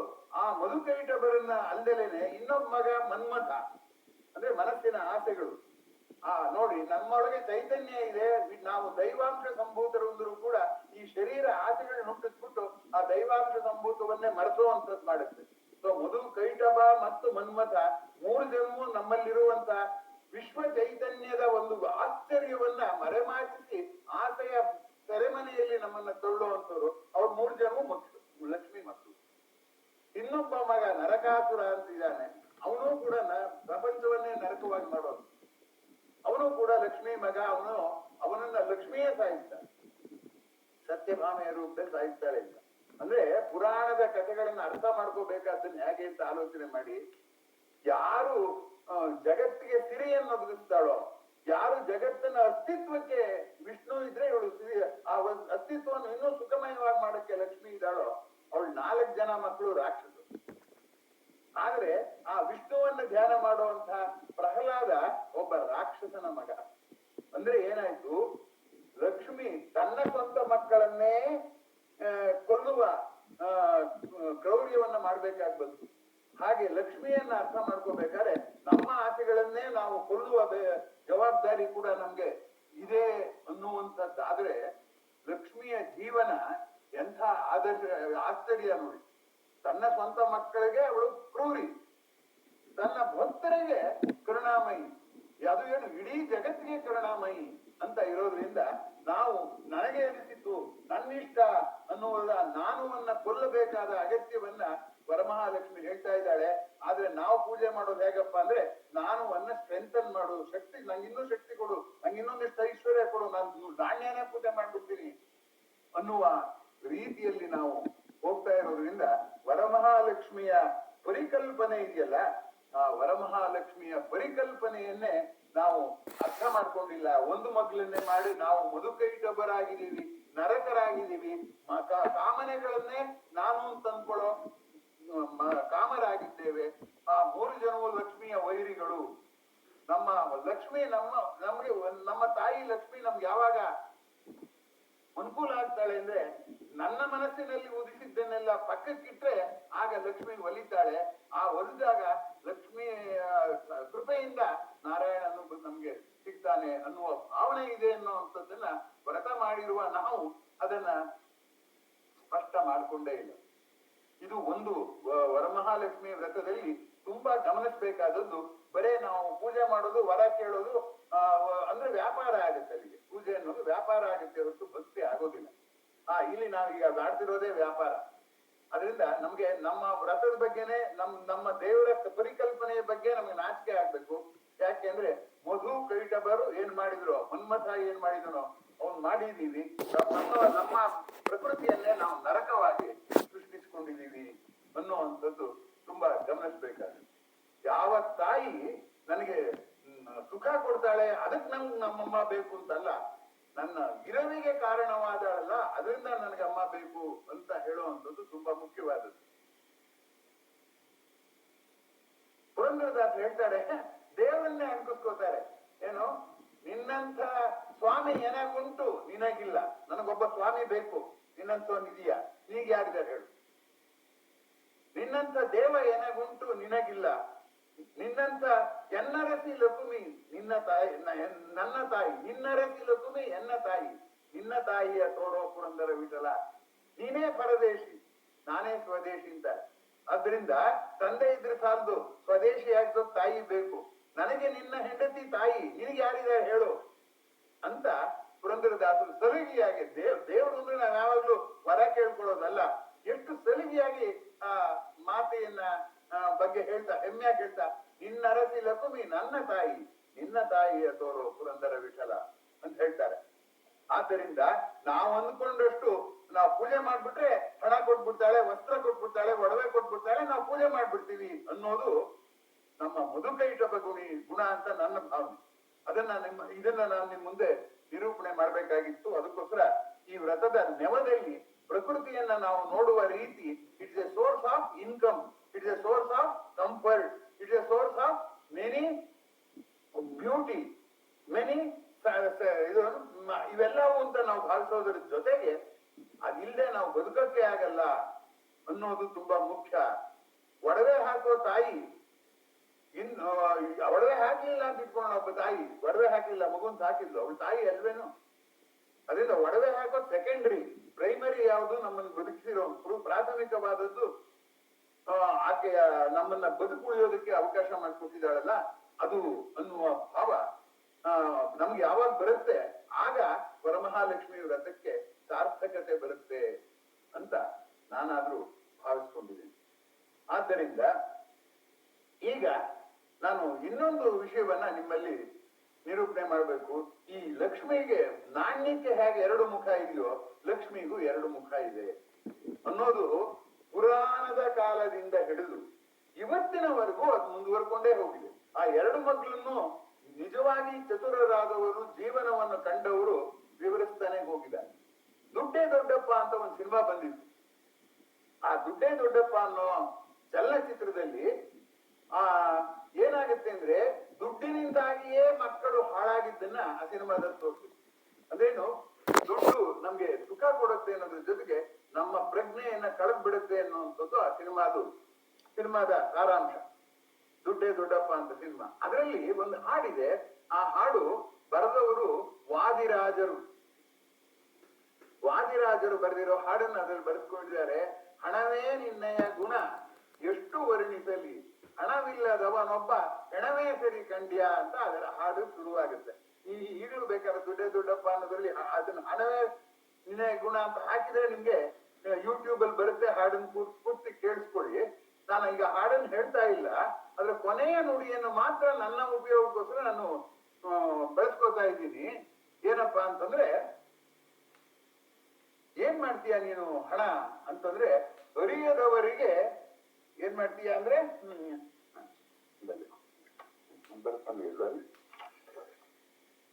ಬರೆದಿಲ್ಲ. ಓಕೆ, ಏನಂತಂದ್ರೆ ಚರಣಕ್ಕೆ ಬಂದ ತೊಂದರೆಯನ್ನೆಲ್ಲ ಪರಿಹರಿಸ್ತೀಯ ನೀನು. ನಾನ್ ನಡೀತೀನಿ, ಚರಣ ಅಂದ್ರೆ ನಡೆಯೋಗ್ ಬಂದಿರೋ ಕಷ್ಟನೆಲ್ಲ ಪರಿಹರಿಸ್ತೀಯ. ಅರಿಯದ ಶೃಂಠನನು ಅರಿತವನೆಂದೆನಿಸುವೆ. ಏನೂ ಗೊತ್ತಿಲ್ಲದೆ ಇರೋ ದುಡ್ಡಿದ್ರೆಲ್ಲ ಅವ್ನು ಹೊಗಳ್ತಾನೆ, ನೀನ್ ಹೊಗಳಿಸ್ತೀಯ, ಎಲ್ಲ ಮಾಡ್ತೀಯ ನೀನು. ಆದ್ರೆ ಕೊನೆಗೆ ಏನ್ ಮಾಡ್ತೀಯ ಅಂತಂದ್ರೆ, ವರದ ಹಯವದನನ ಸ್ಮರಣೆಯ ಮರೆಸುವೆ. ನೀನು ಸುಖ ಯಾವಾಗ ಕೊಟ್ಬಿಡ್ತೀಯ ಆಗ ವರ ನೀಡುವಂತಹ ಹಯವದನನ್ನೇ ಹಯವದನನ್ನೇ ಮರೆಸ್ಬಿಡ್ತೀಯ. ಅಂದ್ರೆ ಸೃಷ್ಟಿಕರ್ತನನ್ನ ಮರೆಸ್ಬಿಡ್ತೀಯ ನೀನು ಈ ಸುಖಗಳನ್ನೆಲ್ಲ ಕೊಟ್ಬಿಟ್ಟು ಅಂತ. ಇವತ್ತು ಈಗ ಮನೋವಿಜ್ಞಾನಿಗಳು ಅದನ್ನೇ ಹೇಳ್ತಿದ್ದಾರೆ. ಕಂಫರ್ಟ್ ಝೋನ್, ನಮ್ ಸುಖ ಎಲ್ಲ ಚೆನ್ನಾಗಿದ್ಬಿಡ್ಲಿ, ಆಮೇಲೆ ಏನಾದ್ರು ನಾನು ಮಾಡ್ತೀನಿ ಅಂತ ಅನ್ನುವಂತ ಸುಖ ವಲಯದಲ್ಲಿ ನಾವು ಬದುಕಿವಲ್ಲ. ಸುಖ ವಲಯ ಬಂಜರು ಭೂಮಿ, ಅಲ್ಲಿ ಏನೂ ಬೆಳೆಯೋದಿಲ್ಲ. ನಾನು ಹೋಗೋನು ಕಾಲಿಗೆ ಗುಂಡು ಆಗತ್ತೆ ಅಂತ. ಹಾಗಾಗಿ ಗುಣಕ್ಕೆ ಏನೇನೋ ಹೇಳ್ತಾರೆ. ಮಂಗನನ್ನ ಅನಂಗ ಅನ್ನಿಸ್ತೀಯ ಅಂತ ಹೇಳ್ತಾರೆ ಅದೇ ವಾದಿರಾಜರು. ಅದು ಆ ಪದ್ಯ ನೀವು ಕೇಳಿ. ಆದ್ರೆ ಕೊನೆಯ ನುಡಿಯಲ್ಲಿ ಕೊನೆಯ ಸಾಲಲ್ಲಿ ಹೇಳ್ತಾರೆ, ನೀನ್ ಎಲ್ಲಾ ಸರಿ ಕಣಮ್ಮ, ಅದು ಒಂದು ಮಾಡ್ತೀಯ ನೀನು. ಏನಂದ್ರೆ, ಸೃಷ್ಟಿಕರ್ತನನ್ನ ಮರೆಸ್ಬಿಟ್ಟು ಸೃಷ್ಟಿಯ ಸುಖದಲ್ಲಿ ನಾನು ಮೈ ಮರೆಯೋ ಹಾಗೆ ಮಾಡ್ಬಿಡ್ತೀಯ, ತುಂಬಾ ಅಪಾಯಕಾರಿ ನೀನು ಅಂತ ಕೊನೆಯ ಸಾಲಲ್ಲಿ ಬರೀತಾರೆ. ಅಂದ್ರೆ ಮಾತೆಯೇ ಮಾಯೆ ಅನ್ನುವಂಥದ್ದು ಗಮನಿಸ್ಬೇಕಾದ್ರೆ. ಅದೇನೆ ಹೇಳಿದ್ದು, ಎರಡು ಮಗ್ಗಲುಗಳಿದೆ ಅಂತ. ಸುಖವನ್ನ ಒದಗಿಸಿ ನಮ್ಮ ಅಸ್ತಿತ್ವಕ್ಕೆ ನಾವು ದೇವ್ರ ಪೂಜೆ ಮಾಡ್ಬೇಕು ಹೊರತು ಒದಗಿಸಿದ ಸುಖಕ್ಕಲ್ಲ. ಅಥವಾ ಸುಖ ತಗೊಂಡ್ರೂ ಕೂಡ ಅದು ನನಗೆ ಮರವೇ ಆಗುವ ಅಪಾಯ ಇದೆ ಅನ್ನುವ ಎಚ್ಚರಿಕೆಯನ್ನ ಈ ಲಕ್ಷ್ಮಿಯ ಪರಿಕಲ್ಪನೆ ಕೊಟ್ಟ ಹಾಗೆ ಇನ್ಯಾರ್ದು ಕೊಟ್ಟಿಲ್ಲ. ಹಾಗಾಗಿ ಅದೇ ಪುರಂದರದಾಸರ ಜೀವನವನ್ನೇ ನೋಡಿ ಹೆಂಗ್ ಮಾಡಿದ್ದಾರೆ. ಮೊದಲು ಅವರು ಲಕ್ಷ್ಮಿಯನ್ನೇ ನೆಚ್ಕೊಂಡು, ಸುಖದಾಯಿನಿ ಲಕ್ಷ್ಮಿ ಅಂತ ಹಣವನ್ನೆಲ್ಲ ಕೂಡಿಟ್ಟಾಗ ಅವರು ದಾಸರಾಗಲಿಲ್ಲ. ಅವಾಗ ಮಾಯೆಯಾಗಿದ್ಲು ಅವಳು. ಮಾಯೆ ಇದ್ದೋಳು ಮಾತೆ ಆದದ್ದು ಯಾವಾಗ? ಆ ಹಣವನ್ನೆಲ್ಲ ಎಲ್ಲರಿಗೂ ಹಂಚಿ, ಹಣದಲ್ಲೆಲ್ಲ ನನ್ನ ಜೀವನದ ಗುರಿ ಇರೋದು, ಲೋಕ ಸೇವೆ ಮಾಡುವ ಅಪರೂಪದ ಅವಕಾಶ ಇದೆ, ಅದನ್ನು ಬಿಟ್ಬಿಟ್ಟು ನಾನು ಹಣ ಸಂಗ್ರಹಿಸ್ತೀನಿ ಅಂತ ಗೊತ್ತಾದಾಗ, ಅವ್ರಿಗೆ ಜ್ಞಾನೋದಯ ಆದಾಗ ಪುರಂದರದಾಸರು ನಿಜವಾಗಿ ಪುರಂದರದಾಸರು ಆದ್ರು. ಅಂದ್ರೆ ಲಕ್ಷ್ಮಿಯನ್ನ ಮಾಯೆ ಅಂತ ನೋಡ್ತಾ ಇದ್ದವರು ಮಾತೆ ಅಂತ ನೋಡ್ತಾರೆ. ಆ ಹಣವನ್ನೆಲ್ಲ ದಾನ ಮಾಡಿದಾಗ ಬರೆದಿರೋ ಪದ್ಯ ಏನದು? ಆದದ್ದೆಲ್ಲ ಒಳಿತೆ ಆಯಿತು, ನಮ್ಮ ಶ್ರೀಧರನ ಸೇವೆಗೆ ಸಾಧನ ಸಂಪತ್ತಾಯಿತು. ಆದದ್ದೆಲ್ಲ ಒಳ್ಳೆದೇ ಆಯ್ತು. ಯಾಕೆ ಅಂತಂದ್ರೆ ಅದು ಶ್ರೀಧರನ ಸೇವೆ ಮಾಡೋದಕ್ಕೆ ಸಾಧನ ಸಂಪತ್ತಾಯಿತು. ಅದು ಸಾಧನ ಸಂಪತ್ತಾಗ್ಬೇಕು ಅಂತ. ಅದರಿಂದ ಸುಖ ಸಂಪತ್ತೇ ಬೇರೆ, ಸಾಧನ ಸಂಪತ್ತೇ ಬೇರೆ ಅಂತ ಅನ್ನೋದು ಅವ್ರಿಗೆ ಸ್ಪಷ್ಟವಾಗಿ ಗೊತ್ತಾಯ್ತು ಪುರಂದರದಾಸರಿಗೆ. ಆಮೇಲೆ ಅವರು ದಾಸರಾಗಿ ಪ್ರಕೃತಿಯನ್ನ, ಸೃಷ್ಟಿಯನ್ನ, ಸೃಷ್ಟಿಕರ್ತನನ್ನ, ತಮ್ಮ ಇತಿಮಿತಿಯನ್ನ ಎಲ್ಲವನ್ನೂ ಕಂಡುಕೊಳ್ಳೋಕ್ ಸಾಧ್ಯ ಆದದ್ದು ಮಾಯೆ ಹಣದ ಹೊಳೆಗೆ ಅಣೆಕಟ್ಟು ಕಟ್ಟುವ ಪುರಂದರದಾಸರಾಗಿದ್ದಾಗಲ್ಲ, ಹಣವನ್ನ ಕಡೆಗಣಿಸಿ ಆ ಹಣದಕ್ಕಿಂತ ಮುಖ್ಯವಾದದ್ದೇನು ಅಂತ ಕಂಡುಕೊಂಡಾಗ. ಅದಕ್ಕೆ ಅವರು ಮುಂದೆ ಬೇರೆ ಬೇರೆ ಪದ್ಯಗಳಲ್ಲೂ ಅದನ್ನೇ ಹೇಳ್ತಾ ಹೋಗ್ತಾರೆ. ಏನು ಅಂತಂದ್ರೆ, ನಮ್ಮ ಭಾಗ್ಯ ದೊಡ್ಡದೋ ನಿಮ್ಮ ಭಾಗ್ಯ ದೊಡ್ಡದೋ, ಯಾರು ದೊಡ್ಡದು ಅಂತ ಹೇಳುವಾಗ ಏನ್ ಹೇಳ್ತಾರೆ ಅಂತಂದ್ರೆ, ನಮ್ಮ ಭಾಗ್ಯ ನಾರಾಯಣನು, ನಿಮ್ಮ ಭಾಗ್ಯ ಲಕ್ಷ್ಮೀ ದೇವಿ. ಲಕ್ಷ್ಮೀ ದೇವಿಯನ್ನ ಒಂದೇ ಒಂದು ನಮ್ಗೆ ಉಪಕಾರ ಮಾಡ್ಬೇಕಾದ್ದು, ನಾರಾಯಣನ ನೆನಪು ಮಾಡ್ಬೇಕು, ಮೆರೆಸಬೇಕು ನಾರಾಯಣನ್ನ. ನನ್ನನ್ನು ಮೆರೆಸ್ತಾ ಇದ್ದಾಳೆ, ನನ್ನ ದೇಹವನ್ನು ಮೆರೆಸ್ತಿದ್ದಾಳೆ ಅಂದ್ರೆ ನಾರಾಯಣನ್ ಮರೆಸ್ತಾಳೆ. ಆದ್ರಿಂದ ತಾಯಿ ಅದಕ್ಕೆ ನನ್ನರತಿಲಕ್ಕೂ ಅಂತ ಅಲ್ಲಿ ಹೇಳಿದ್ರು. ಇಲ್ಲಿ ನಮ್ಮ ಭಾಗ್ಯ ನಾರಾಯಣನು, ನಿಮ್ಮ ಭಾಗ್ಯ ಲಕ್ಷ್ಮೀ ದೇವಿ ಅಂತ ಇನ್ನೊಂದ್ ಕಡೆ ಅದೇ ಪುರಂದರದಾಸರೇ ಬರೀತಾರೆ. ಅಂದ್ರೆ ಪುರಂದರದಾಸರಿಗಿರುವ ಲಕ್ಷ್ಮಿಯ ಬಗೆಗಿನ ಸ್ಪಷ್ಟತೆ ನಮಗೆ ಇಲ್ಲ. ಅದೇ ಪುರಂದರದಾಸ ಇನ್ನೊಂದು ದೇವರ ನಾಮದಲ್ಲಿ ಮರುಳು ಮಾಡಿಕೊಂಡೆಯಲ್ಲೇ ಮಾಯಾದೇವಿಯೇ, ഇരുಳು ಹಗಲು ಏಕವಾಗಿ ಹರಿಯು ನಿನ್ನ ಬಿಡದಿರ್ಪಂತೆ ಮರುಳು ಮಾಡಿಕೊಂಡೆಯಲ್ಲೇ ಇನ್ನೊಂದು ಬರೀತಾರೆ ನೋಡಿ. ಅಲ್ಲಿ ತಾಯಿಯನ್ನಲ್ಲ, ಮಾಯಾದೇವಿ ನೀನ್ ಏನ್ ಮರಳು ಮಾಡ್ತೀಯ ಗೊತ್ತಾ? ಹರಿ ನಮ್ ಕಡೆಗೆ ಬರಬಾರ್ದು, ನಾವು ಹರಿಯ ಕಡೆಗೆ ಹೋಗ್ಬಾರ್ದು, ಮಧ್ಯ ಸುಖದ ಅಡ್ಡಗೋಡೆ ಕಟ್ಬಿಡ್ತೀಯ. ನಾವು ಸುಖದ ಅಡ್ಡಗೋಡೆ ಒಳಗಡೆ ದೇವರಿದ್ದಾನೆ ಅಂತ ಇಲ್ಲಿ ಕೂತ್ಕೊಂಡು ಲಕ್ಷ್ಮಿ ಗೋಡೆಗೆ ಪೂಜೆ ಮಾಡ್ತಾ ಇದ್ದೀವಿ. ಆದ್ರಿಂದ ನಮ್ಮ ಇವತ್ತಿನ ವರಮಹಾಲಕ್ಷ್ಮಿ ವ್ರತ ಗೋಡೆಗೆ ಮಾಡೋ ಪೂಜೆ ಅಂತ ನಮ್ಗೆ ಅನ್ನಿಸ್ಬೇಕು. ಆಗ ನಮ್ಗೊಂದು ಎಚ್ಚರ ಬರುತ್ತೆ. ಪುರಂದರದಾಸರು ಮೊದಲು ಮಾಡಿದ ಗೋಡೆ ಪೂಜೆನೆ, ಆ ಗೋಡೆಯೇ ಕಿಟಕಿ ಆಗ್ಬಿಡ್ತು ದಿವ್ಯ ಜ್ಞಾನ ಉಂಟಾದಾಗ. ಆಗ ಅವ್ರು ಹೇಳ್ತಾರೆ, ಹೇಗೆ ಹೇಳ್ತಾರೆ ನೋಡಿ, ಮರುಳು ಮಾಡಿಕೊಂಡ ಪ್ರಳಯ ಕಾಲದಲ್ಲಿ ಆಲದೆಲೆಯ ಮೇಲೆ ಮಲಗಿದಾಗ ಅವನು ಕೃಷ್ಣಾವತಾರ ಮುಗಿದು ಪ್ರಳಯ ಆಗ್ತಾ ಇದೆ, ಆಗ್ಲೂ ಕೂಡ ಹಲವು ಆಭರಣವಾಗಿ ಗೆಲುವು ಆಗಿ ಜಾಣತನದಿ ಮರಳು ಮಾಡಿಕೊಂಡೇ ಇರಲಿ, ಆಗ್ಲೂ ಆಭರಣದ ರೂಪದಲ್ಲಿ ಅಲ್ಲಿದ್ದೇ ಇದ್ದೆ. ಇದು ತುಂಬಾ ಗಮನಿಸಬೇಕಾದದ್ದು. ಆದ್ದರಿಂದ ಮಾಯೆ ಮಾತೆ, ಪ್ರಕೃತಿ ಮಾಯೆಯೋ ಮಾತೆಯೋ ನನ್ನ ಕಣ್ಣಿಗೆ ಎನ್ನುವಂಥದ್ದನ್ನ ಮರುಪರಿಶೀಲನೆ ಮಾಡುವ ಗುರಿ ವರಮಹಾಲಕ್ಷ್ಮಿ ಹಬ್ಬಕ್ಕೆ ಇದೆ ಅನ್ನುವಂಥದ್ದನ್ನ ನಾನು ನಿಮ್ಗೆ ಒತ್ತಿ ಹೇಳ್ಬೇಕು. ಈಗ ಇದನ್ನ ಹೇಳ್ದಲ್ಲ, ಪುರಾಣದ ಕಾಲದಿಂದ ಚಲನಚಿತ್ರದವರೆಗೆ ಅಂತ. ಚಲನಚಿತ್ರದ ನಾನೀಗ ಹೇಳಿದೆ, ಪುರಾಣ ಕಾಲದಲ್ಲಿ ಎಲ್ಲಿ ಬಂದಿದೆ ಅನ್ನೋದನ್ನ ಇವಾಗ ನಾನು ನಿಮ್ಮ ಮುಂದೆ ಸಾಬೀತುಪಡಿಸೋದಕ್ಕೆ ಪ್ರಯತ್ನ ಪಡ್ತೇನೆ. ಆಧ್ಯಾತ್ಮ ರಾಮಾಯಣ ಅಂತ ಒಂದಿದೆ, ಆಧ್ಯಾತ್ಮ ರಾಮಾಯಣ ಅಂತ, ಅದನ್ನ ನೀವು ಓದ್ಬೇಕು. ಅದರಲ್ಲಿ ರಾಮನ ಕಥೆ, ಸೀತೆಯ ಕಥೆ, ಲಕ್ಷ್ಮಣನ ಕಥೆ ಅಂತಿಲ್ಲ. ಅದರಲ್ಲಿ ಮನುಷ್ಯನಾದವನು ತನ್ನನ್ನ ಹೇಗೆ ಗುರುತಿಸ್ಕೋಬೇಕು ಅನ್ನುವಂಥದ್ದು. ರಾಮನ ಹೆಂಡತಿ ಸೀತೆಯನ್ನ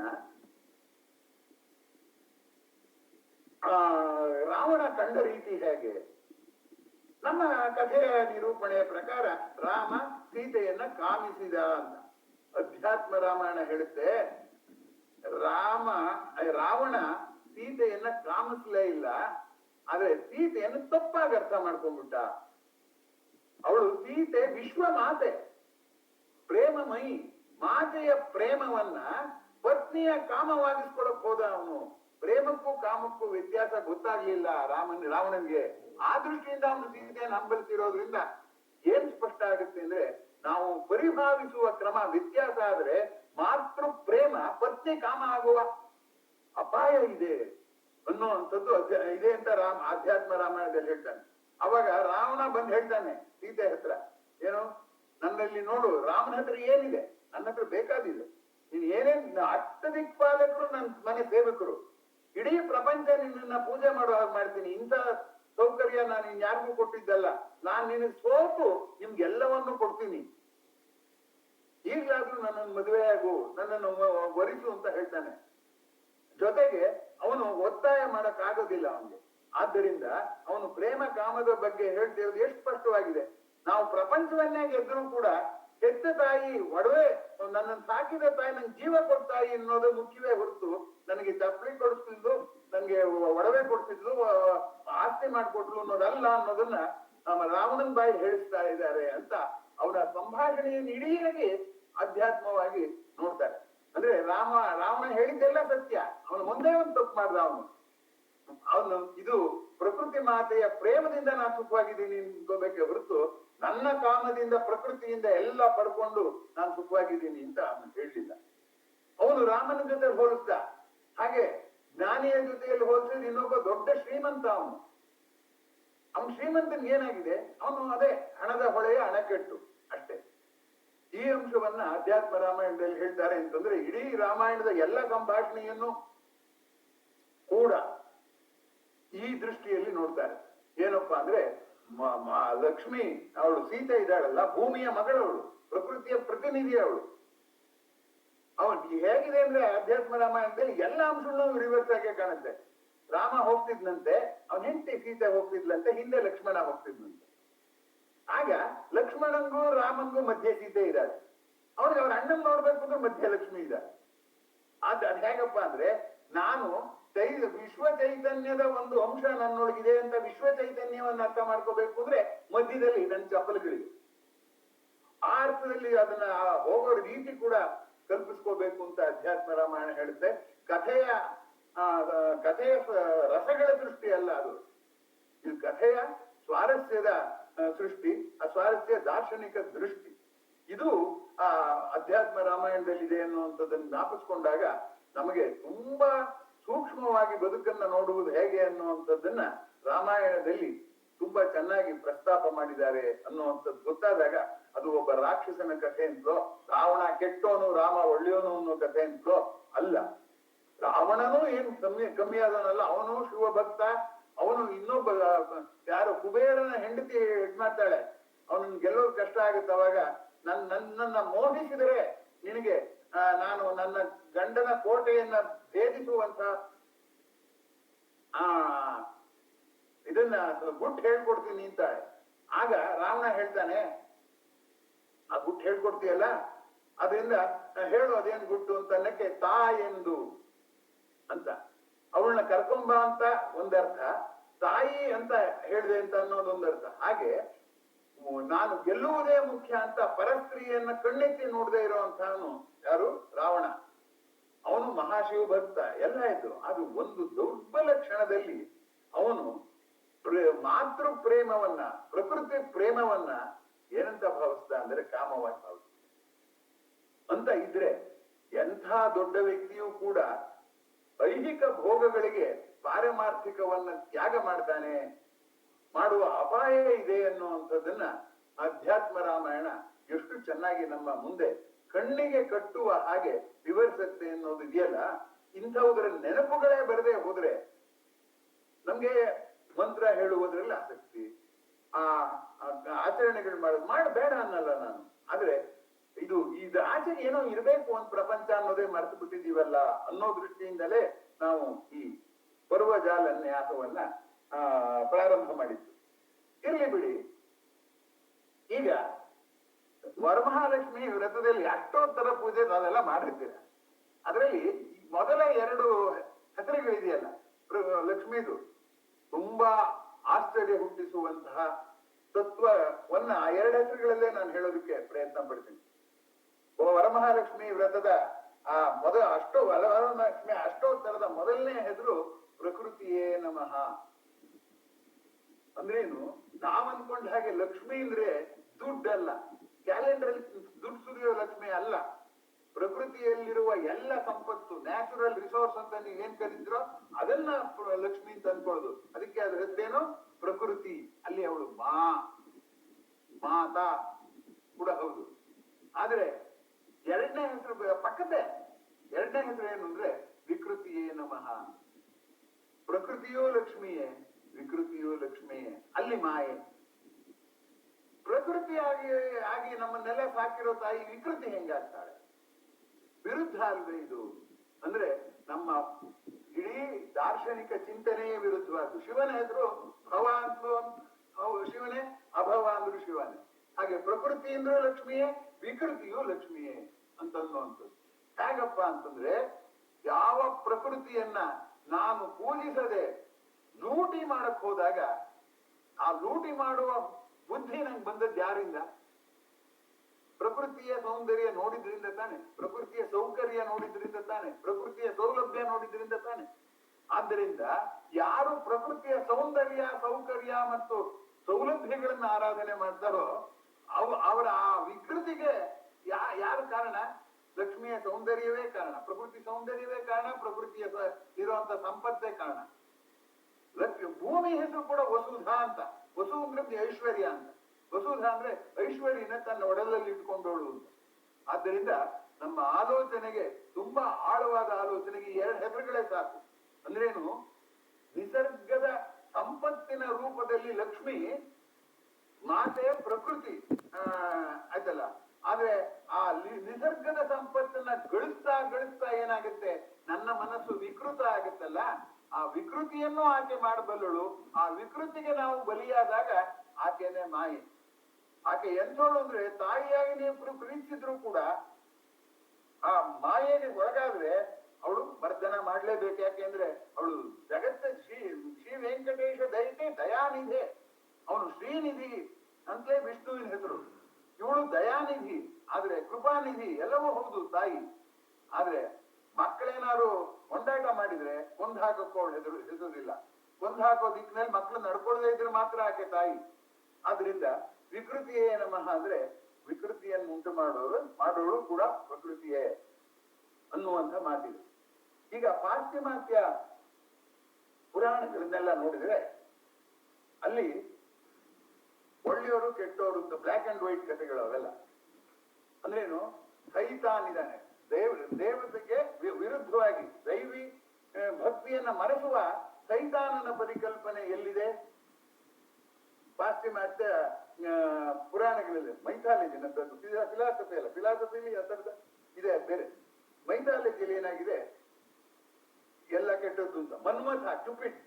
ನಮ್ಮಲ್ಲಿ ನೋಡಿ, ಮನ್ಮಥ ತುಂಬಾ ಸುಂದರವಾದ ವ್ಯಕ್ತಿ, ಆದ್ರೆ ಅವರಲ್ಲಿ ಕ್ಯೂಪಿಡ್ ಅಂತ ಒಂದು ಕಲ್ಪನೆ ಇದೆ. ಕ್ಯೂಪಿಡ್ ಅನ್ನೋದು ಕುರುಡ, ಅದಕ್ಕೆ ಪ್ರೀತಿ ಕುರುಡು ಪ್ರೀತಿ ಅಂತ ಎಲ್ಲ ಹೇಳ್ತೀವಲ್ಲ ನಾವು. ಹಾಗಾಗಿ ಅಲ್ಲಿ ಒಳ್ಳೆಯದು ಕೆಟ್ಟದ್ದು ಇದೆ, ಕೆಟ್ಟದ್ದನ್ನ ಸಾಯಿಸಬೇಕು, ಒಳ್ಳೆಯದನ್ನು ಬದುಕಿಸ್ಬೇಕು ಅಂತ. ಆದ್ರೆ ಭಾರತೀಯ ಚಿಂತನೆ ಎಷ್ಟು ಗೋಚಲಾಗಿದೆ ಅಂದ್ರೆ, ಸಾಕುವ ತಾಯಿಯೇ ಸಾಯಿಸುವ ತಾಯಿ ಆಗ್ತಾಳೆ.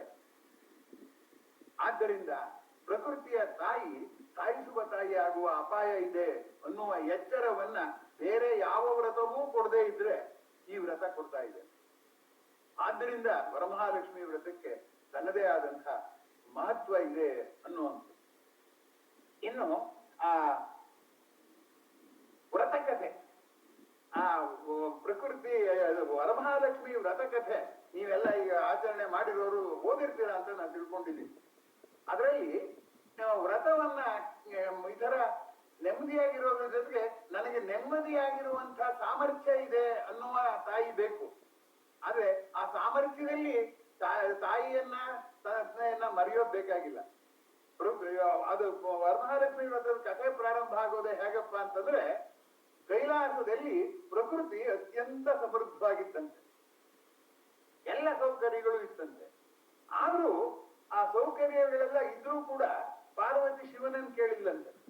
ಏನಂದ್ರೆ, ಯಾವ ವ್ರತ ಮಾಡಿದ್ರೆ ನಮ್ಮ ನೆಮ್ಮದಿ, ಆತ್ಮವಿಶ್ವಾಸ, ಭಯ, ಆಸೆಗಳು ಹೋಗುತ್ತೋ ಅಂತ ಒಂದು ವ್ರತ ಹೇಳು ಅಂತ ಯಾರನ್ನ ಕೇಳಿದ್ಲು? ಶಿವನ್ನ ಕೇಳಿದ್ಲು.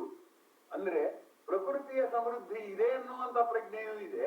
ಆ ಸಮೃದ್ಧಿ ಇದ್ರೂ ನನಗೆ ಸಂತೃಪ್ತಿ ಬರ್ತಿಲ್ವಲ್ಲ, ಆ ಸಂತೃಪ್ತಿ ಬರ್ಬೇಕಲ್ಲ ಅಂತ ವ್ರತ ಯಾವುದು ಅಂತ ಕೇಳಿದ್ನು. ಆಗ ಶಿವ ಹೇಳ್ಬೇಕು ಏನು ಅಂದ್ರೆ, ಪೂಜೆ ಮಾಡಿದವ್ರಿಗೆ ವರ ಕೊಡ್ತಾರೆ ಅಂತ ಹೇಳ್ಬೇಕು. ಸಾಮಾನ್ಯಕ್ಕೆ ದೇವರು ಅಂದ್ರೆ ನಮಗೊಂದು ಏಜೆಂಟ್ ತಾನೆ. ಆದ್ರೆ ಆ ಕಥೆಯಲ್ಲಿ ಏನಿದೆ ಗೊತ್ತೇನು? ಆ ಕಥೆ ಹೇಳ್ತೀನಿ ಕೇಳು ಅಂತ ಶಿವ ಏನ್ ಹೇಳ್ತಾನೆ ಅಂದ್ರೆ, ಯಾರು ವರಮಹಾಲಕ್ಷ್ಮಿ ವ್ರತ ಮಾಡ್ತಿರ್ಲಿಲ್ವೋ ಅವಳಿಗೆ ವರ ಕೊಟ್ಲಂತೆ ಲಕ್ಷ್ಮಿ. ಒಬ್ಳು ಅವಳ ಹೆಸರು ಎಂತದ್ದು ಒಳ್ಳೆ ಮನಸ್ಸಿನವಳು ಅಂತ, ನಂಗೆ ಮರ್ತೋಗಿದೆ ಅದು, ಅದನ್ನ ಓದಿ ನೀವು ಸಿಗುತ್ತೆ. ಅವಳು ಎಂತದೋ ಮತಿ, ಒಳ್ಳೆ ಮತಿ ಅವಳು, ಚಾರುಮತಿ. ಸರಿ, ಈಗ ಜ್ಞಾಪಕ ಬಂತು, ಚಾರುಮತಿ ಅಂತ ಅವಳ ಹೆಸರು, ವ್ರತ ಮಾಡಿದವಳ ಹೆಸರು. ಅದೆಷ್ಟು ಚೆನ್ನಾಗಿದೆ ನೋಡಿ. ಮತಿ ಅಂದ್ರೆ ಮನಸ್ಸು, ಚಾರು ಅಂದ್ರೆ ಶುದ್ಧವಾದ ಮನಸ್ಸು, ಶ್ರೇಷ್ಠವಾದ ಮನಸ್ಸು. ಆ ಚಾರುಮತಿ ಅವಳು ಏನ್ ಮಾಡ್ತಿದ್ಲಂತೆ ಅಂದ್ರೆ, ಅವಳು ಯಾವ ವ್ರತನೂ ಮಾಡ್ತಿರ್ಲಿಲ್ಲ, ಇರೋದ್ರಲ್ಲೇ ಸಂತೃಪ್ತಿಯಾಗಿರ್ತಿದ್ಲು. ಪ್ರಕೃತಿಯನ್ನ ಪೂಜೆ ಮಾಡ್ತಿದ್ಲು, ಮನೆಯವ್ರನ್ನೆಲ್ಲ ನೋಡ್ಕೋತಾ ಇದ್ಲು, ಎಲ್ಲ ಮಾಡ್ತಾ ಇದ್ಲು. ಅವಳು ಯಾವ ವ್ರತನೂ ಮಾಡ್ತಿರ್ಲಿಲ್ಲ. ಅವಳ ಬಳಿಗೆ ಕನಸಾಗಿ ಲಕ್ಷ್ಮಿ ಬಂದ್ ಹೇಳಿದ್ಲಂತೆ, ನೀನು ನನ್ನ ವ್ರತ ಮಾಡು, ಇನ್ನೂ ಸುಖವಾಗಿರ್ತೀಯ ಅಂತ ಹೇಳಿದ್ಲಂತೆ. ಅಂದ್ರೆ ಏನಂತ ಅರ್ಥ? ಸುಖ ಪಡುವುದು ಅಂದ್ರೆ 3 ಅಂಶ ಇದೆ ಅದ್ರಲ್ಲಿ.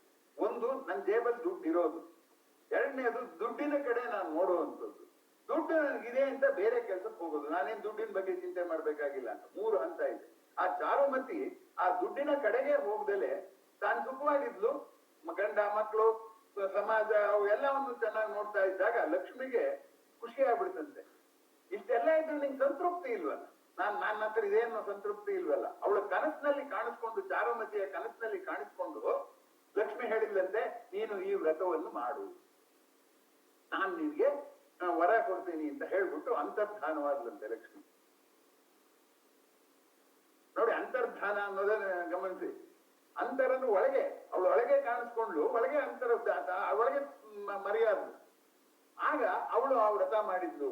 ಆ ಮಾಡಿದ್ರಿಂದ ಏನಾಯ್ತು ಅಂದ್ರೆ, ತನ್ನ ಇರುವ ಸುಖವನ್ನ ತನ್ಗಿದೆ ಅನ್ನುವ ಸಂತೃಪ್ತಿಯಿಂದ ಒಡವೆಗಳೆಲ್ಲ ಹಾಕೊಂಡ್ಲು.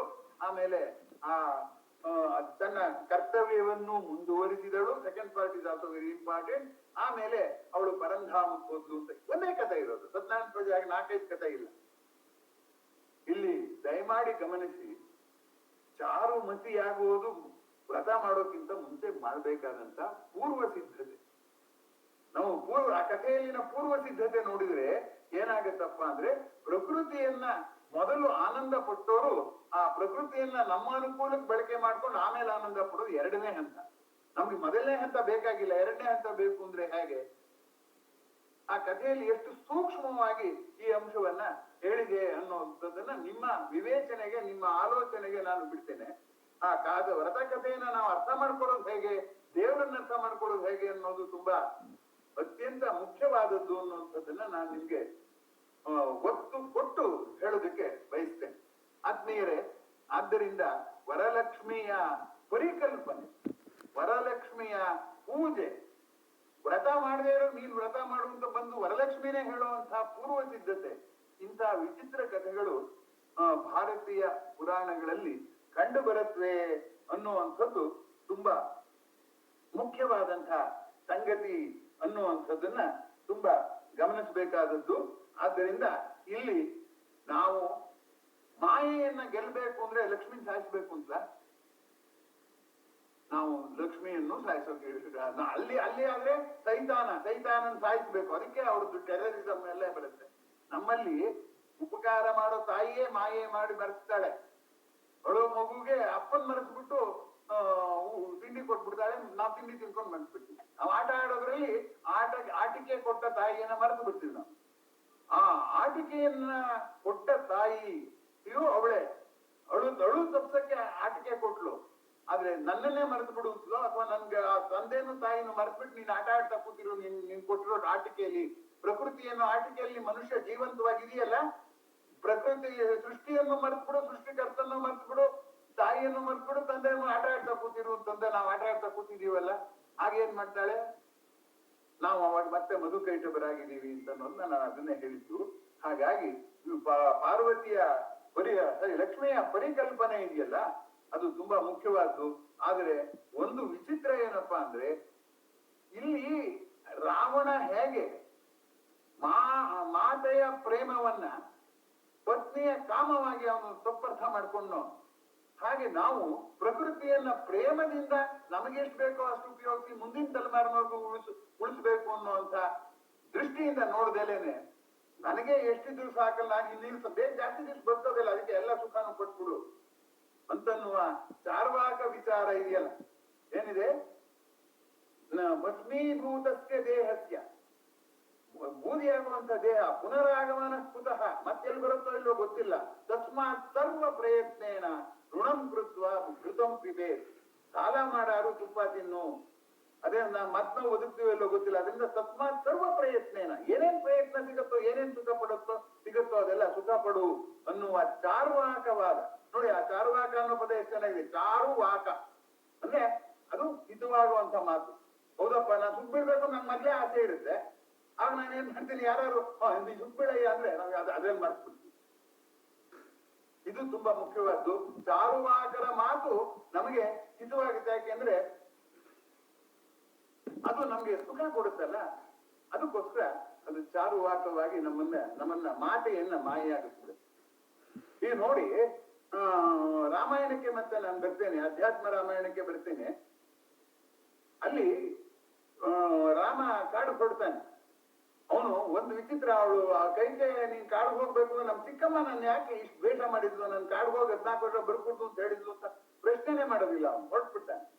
ಆಗ ಕೌಸಲ್ಯ ಹೇಳ್ತಾಳೆ, ನೋಡಿ ಮಾತೆ ಕೇಳ್ತಾಳೆ ಕೌಸಲ್ಯ, ನೀನು ನನ್ನ ಅಪ್ಪಣೆ ಇಲ್ಲದೆ ನೀನ್ ಹೆಂಗ್ ಕಾಡು ಹೋಗ್ತೀಯ? ಇಲ್ಲ, ನಾನು ಪಿತೃವಾಕ್ಯ ಪರಿಪಾಲನೆ ಮಾಡ್ಬೇಕು, ಅದಕ್ಕೋಸ್ಕರ ನಾನು ಕಾಡು ಹೋಗ್ತೀನಿ ಅಂತ ರಾಮ ಹೇಳ್ತಾನೆ.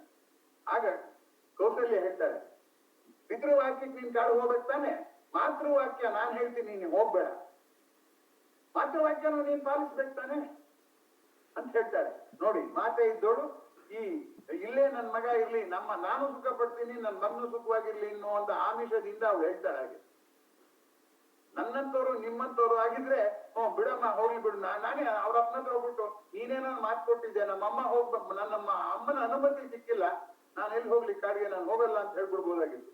ಆಗ ರಾಮ ಹೇಳ್ತಾನೆ, ನಿಜ, ನಾನು ಮಾತೃವಾಕ್ಯ ಪರಿಪಾಲನೆ ಮಾಡ್ಬೇಕಾಗಿತ್ತು ನಿಜ, ಆದ್ರೆ ಈ ಮಾತನ್ನ ನೀನು ಮುಂಚೆ ಹೇಳಿದ್ರೆ ಬೇರೆ ಮಾತಿತ್ತು.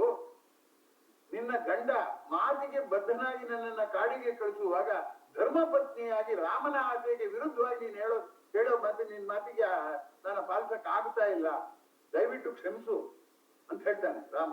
ಅಂದ್ರೆ ಏನಾಯ್ತು, ಮಾಯೆಯಾಗಿ ಮಾತೆಯೇ ಕಾಡಿದ್ರು ಕೂಡ ರಾಮ ಆ ಮಾಯೆಯನ್ನ ಬದಿಗಿರಿಸಿ, ಮಾತೆಗೆ ನಿನ್ನ ಜವಾಬ್ದಾರಿನೂ ಇದೆ ಕಣಮ್ಮ ತಾಯಿ, ನೀನು ಧರ್ಮಪತ್ನಿ, ಗಂಡನ ಆಶಯಕ್ಕೆ ವಿರುದ್ಧವಾಗಿ ನೀನ್ ಹೀಗೆ ಹೇಳಬಾರ್ದು, ನಿನಗೂ ಕೆಟ್ಟ ಹೆಸರು ಬರುತ್ತೆ, ನಾನು ಉಳ್ಕೊಂಡ್ರೆ ನನಗೂ ಕೆಟ್ಟ ಹೆಸರು ಬರುತ್ತೆ, ನಾನು ಕಾಡು ಹೋದುತ್ತೆ ಅಂತ ಹೇಳ್ತಾನೆ. ಆದ್ದರಿಂದ ಲಕ್ಷ್ಮೀ ಪೂಜೆ ಮಾಡೋದು ಅಂದ್ರೆ ಮಾಯೆಗೆ ಮರುಳಾಗದೆ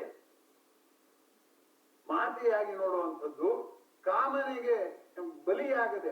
ಲಕ್ಷ್ಮಿಯ ಮಗ ಇದಾನಲ್ಲ ಅವನು, ಮನಸ್ಸಿಜ, ಅವನು ಮನಸ್ಸಿನಲ್ಲಿ ಹುಟ್ಟೋದು. ನೋಡಿ, ನಮ್ಮ ದೇಹದಲ್ಲಿ ಎರಡೇ ಸದಾ ನಮ್ಮಲ್ಲಿ ಬರುವಂತದ್ದು ಏನಪ್ಪಾ ಅಂದ್ರೆ, ದೇಹದ ಅಗತ್ಯಗಳು, ಎಲ್ಲರ ಪ್ರೀತಿ ವಿಶ್ವಾಸ ಗಳಿಸ್ಬೇಕು ಅನ್ನುವಂತ ದೇಹ ಪ್ರಜ್ಞೆಯಿಂದ ನಾವು ಪ್ರಪಂಚನೆಲ್ಲ ನಮ್ಮ ಅಗತ್ಯಕ್ಕೆ ತಕ್ಕಾಗಿ ಮಾಡ್ಕೋತೀವಿ. ಸುಖ ಬೀಳೋದು ದೇಹವೇ, ಆ ಸುಖವನ್ನು ಆತ್ಮ ಸ್ವೀಕರಿಸೋದಿಲ್ಲ, ದುಃಖವನ್ನು ಆತ್ಮ ಸ್ವೀಕರಿಸೋದಿಲ್ಲ. We have to distance our self from our own mind and our own body. ಆಗ ವರಮಹಾಲಕ್ಷ್ಮಿ ಆಗ್ತಾಳೆ ಅವಳು. ಇಲ್ದಿದ್ರೆ ಮಾರಮ್ಮ ಆಗ್ತಾಳೆ. ಅಂದ್ರೆ ಮಾ ಇದ್ದೋಳು ಮಾರಿ ಆಗ್ತಾಳೆ, ಮಾಯೆ ಆಗ್ತಾಳೆ. ಆ ದೃಷ್ಟಿಯಿಂದ ಆತ್ಮೀಯರೇ, ಪ್ರಕೃತಿಯ ಮಗುವಾಗಿ ನಾನು ಪ್ರಕೃತಿಯನ್ನ ಮಾಯೆಯಾಗಿ ನೋಡ್ತೀನೋ, ಮಾರಿಯಾಗಿ ನೋಡ್ತೀನೋ, ಮಾತೆಯಾಗಿ ನೋಡ್ತೀನೋ ಅನ್ನೋದು ನಿಮ್ಮ ಎಲ್ಲ ನಿರ್ಧಾರದ ಹಿಂದೆ ಇರುವ ತತ್ವ. ಪ್ರತಿಯೊಂದು ನಿರ್ಧಾರದಿಂದನೂ ಆ ತತ್ವ ಇದೆ ಅನ್ನುವಂಥದ್ದು ತುಂಬಾ ಜ್ಞಾಪಕ ಮಾಡ್ಕೋಬೇಕಾದ್ದು. ಆ ಜ್ಞಾಪಕ ತಮಗೆಲ್ಲರಿಗೂ ಉಂಟಾಗಲಿ ಅಂತ ಹಾರೈಸ್ತಾ, ಮುಖ್ಯವಾಗಿ ಗಮನಿಸಬೇಕಾದದ್ದು ಯಾವುದು ನಮಗೆ ಜ್ಞಾನವನ್ನು ಕೊಡಬಲ್ಲದೋ ಅದೇ ಸ್ವಲ್ಪ ವ್ಯತ್ಯಾಸ ಆದ್ರೆ ವಿಷವೂ ಆಗಬಲ್ಲದು. ಆಹಾರ ನಮ್ಗೆ ಶಕ್ತಿ ಕೊಡುತ್ತೆ, ಆದ್ರೆ ಅದು ಕಲುಷಿತವಾದ್ರೆ ನಮ್ಗೆ ಸಾವನ್ನು ಕೊಡುತ್ತೆ. ಆ ದೃಷ್ಟಿಯಿಂದ ನಾವು ನೋಡ್ಬೇಕಾದ್ರಿಂದ ಪ್ರಕೃತಿಯನ್ನು ಕುರಿತ ಧೋರಣೆಯಲ್ಲಿ ಎರಡು ಮಗ್ಗಲುಗಳು ಇರುವುದರ ಬಗ್ಗೆ ಇಷ್ಟು ದೊಡ್ಡ ಅಡಿಗೆರೆಯನ್ನ ಹಾಕುವಂತ ಒಂದು ಲಕ್ಷ್ಮಿಯ ಪರಿಕಲ್ಪನೆ ಮತ್ತು ಆ ಲಕ್ಷ್ಮಿಯ ಆರಾಧನೆ ಇದೆಯಲ್ಲ, ಅದು ಅತ್ಯಂತ ಗಂಭೀರವಾಗಿ ಗಮನಿಸಬೇಕಾದದ್ದು ಅನ್ನುವಂಥದ್ದನ್ನ ನಾವು ಇಲ್ಲಿ ತುಂಬಾ ಮುಖ್ಯವಾಗಿ ಗಮನಿಸಬೇಕು. ಕೊನೆಯದಾಗಿ, ಲಕ್ಷ್ಮಿ ಅಂದ್ರೆ ದುಡ್ಡು ಅಂತ ನಾವು ಅನ್ಕೊಂಡಿದೀವಲ್ಲ, ವರಮಹಾಲಕ್ಷ್ಮಿ ವ್ರತದ ಕಥೆಯಲ್ಲೇ ಪ್ರಾರಂಭದಲ್ಲಿ ನಾ ಹೇಳಿದೆ, ಕೈಲಾಸ ಪ್ರಕೃತಿಯಿಂದ ಸಮೃದ್ಧಿಯಾಗಿತ್ತು ಅಂತ. ಅದೇ ಆಲೋಚನೆ ನಮ್ಮ ಕನ್ನಡದ ಜನಪದ ಗೀತೆ ಯಾವುದು ತುಂಬಾ ಪ್ರಸಿದ್ಧವಾದಂತಹ ಗೋವಿನ ಹಾಡಲ್ಲಿ ಮತ್ತೆ ಪ್ರತಿಫಲಿತವಾಗಿದೆ. ಇದನ್ನಾಗ್ಲೇ ನಾನು ಹಿಂದಿನ ಜಾಲನ್ಯಾಸದಲ್ಲಿ ಪ್ರಸ್ತಾಪ ಮಾಡಿದ್ದೇನೆ. ಅಲ್ಲಿ ಏನ್ ಹೇಳ್ತಾರೆ ಅಂತಂದ್ರೆ, ಧರಣಿ ಮಂಡಲ ಮಧ್ಯದೊಳಗೆ ಮೆರೆಯುತಿಹ ಕರ್ನಾಟಕ ದೇಶದೊಳ್ ಇರುವ ಕಾಳಿಂಗ ನೆಂಬಗೊಲ್ಲನ ಸಿರಿಯ ನಾನಿಂತು ಪೇಳ್ವೆನು ಅಂತ ಒಂದ್ಸರಿ ಬರುತ್ತೆ. ಕಾಳಿಂಗನ ಪರಿಯ ನಾನೆಂತು ಪೇಳ್ವೆನು ಅಂತಿದೆ. ಈ ಸಿರಿ ಮತ್ತೆ ಪರಿ, ಸಿರಿಯಿಂದ ಮರುಳಾಗದೆ ನನ್ನ ಪರಿಯನ್ನು ಉಳಿಸಿಕೊಂಡರೆ ನನ್ನ ಸುತ್ತ ಇರುವ ಗಿಡ, ನಾನು ಸಾಕುವ ನಾಯಿ, ನನ್ನನ್ನು ಕಾಪಾಡುವ ಮನೆ ಎಲ್ಲವೂ ಸಿರಿನೇ. ಅದಕ್ಕೆ ಎಲ್ಲ ಸರಸ್ವತಿಗೆ ಅಷ್ಟ ಸರಸ್ವತಿಯರಿಲ್ಲ, ಆದ್ರೆ ಲಕ್ಷ್ಮಿಗೆ ಅಷ್ಟಲಕ್ಷ್ಮಿಯರಿದ್ದಾರೆ. ಆದ್ರೆ ನಾವೆಲ್ಲ ಅಷ್ಟಲಕ್ಷ್ಮಿಯ ಅಷ್ಟನ್ನು ಪಕ್ಕಕ್ಕೆ ತಳ್ಳಿ ಒಂದೇ ಲಕ್ಷ್ಮಿ ಇಟ್ಕೊಂಡಿದೀವಿ, ಧನಲಕ್ಷ್ಮಿ ಅಂತ. ಯಾವಾಗ ಆರೋಗ್ಯ ಲಕ್ಷ್ಮಿ ಕೈ ಕೊಡ್ತಾಳೆ ನಮ್ಗೆ, ಆಗ ಧನಲಕ್ಷ್ಮಿಯನ್ನ ವೈದ್ಯ ಬಂದ್ ಕಿತ್ಕೋತಾನಲ್ಲ, ಅವಾಗ ಗೊತ್ತಾಗುತ್ತೆ. ಅವಾಗ ಗೊತ್ತಾದ್ರೆ ಏನ್ ಪ್ರಯೋಜನ, ಬದುಕಿನ ಅಂತಿದೆ ಅಂತ ತಿಳ್ಕೊಂಡ್ರೆ ಏನ್ ಪ್ರಯೋಜನ. ಆದ್ದರಿಂದ ಅಷ್ಟಲಕ್ಷ್ಮಿಯರ ಪಟ್ಟಿಗೆ ಇನ್ನೂ 3 ಹೆಸರು ಸೇರಿಸಬೇಕು ಅಂತ ನಾನು ಯಾವ್ದ್ರಲ್ಲಿ ಕಳೆದ ಬಾರಿಯ ಜಾಲನ್ಯಾಸದಲ್ಲಿ ಮಾತನಾಡಿದ್ದುಂಟು. ಆ ದೃಷ್ಟಿಯಿಂದ ನಾವು ಈ ಸರಳೀಕರಿಸ್ಬಿಟ್ಟು ಲಕ್ಷ್ಮೀದ್ರ ದುಡ್ಡು ನಂಗೆ ಬೇಕು, ನಾ ಪೂಜೆ ಮಾಡ್ಬಿಡ್ತೀನಿ, ಲಕ್ಷ್ಮಿ ದುಡ್ಡು ಕೊಡ್ತಾಳೆ ಅನ್ನುವಂಥದ್ದು ವರ್ಷವಿಡೀ ಓದ್ದಲೇನೆ ಪರೀಕ್ಷೆಯಲ್ಲಿ ಕಾಪಿ ಮಾಡ್ಬಿಟ್ಟು ನಾ ಪಾಸ್ ಆಗ್ಬಿಟ್ಟು IAS ಆಫೀಸರ್ ಆಗ್ತೀನಿ ಅನ್ನೋ ವ್ಯಭಿಚಾರ ಏನಿದೆಯೋ ಅಂಥದೇ ದೊಡ್ಡ ವ್ಯಭಿಚಾರ. ವರಮಹಾಲಕ್ಷ್ಮಿಯ ಪೂಜೆ ವ್ಯಭಿಚಾರ ಆಗದೆ ಇರಲಿ, ಆಚಾರ ಆಗಲಿ, ಗಂಭೀರ ಚಿಂತನೆಗೆ ದಾರಿ ಮಾಡಿಕೊಡ್ಲಿ ಅಂತ ಹೇಳ್ತಾ, ನನ್ನ ಇವತ್ತು ಸ್ವಲ್ಪ ಆವೇಶವಾಗಿ ದೊಡ್ಡ ಗಂಟ್ಲಲ್ಲೂ ಮಾತಾಡಿದ್ದೀನಿ.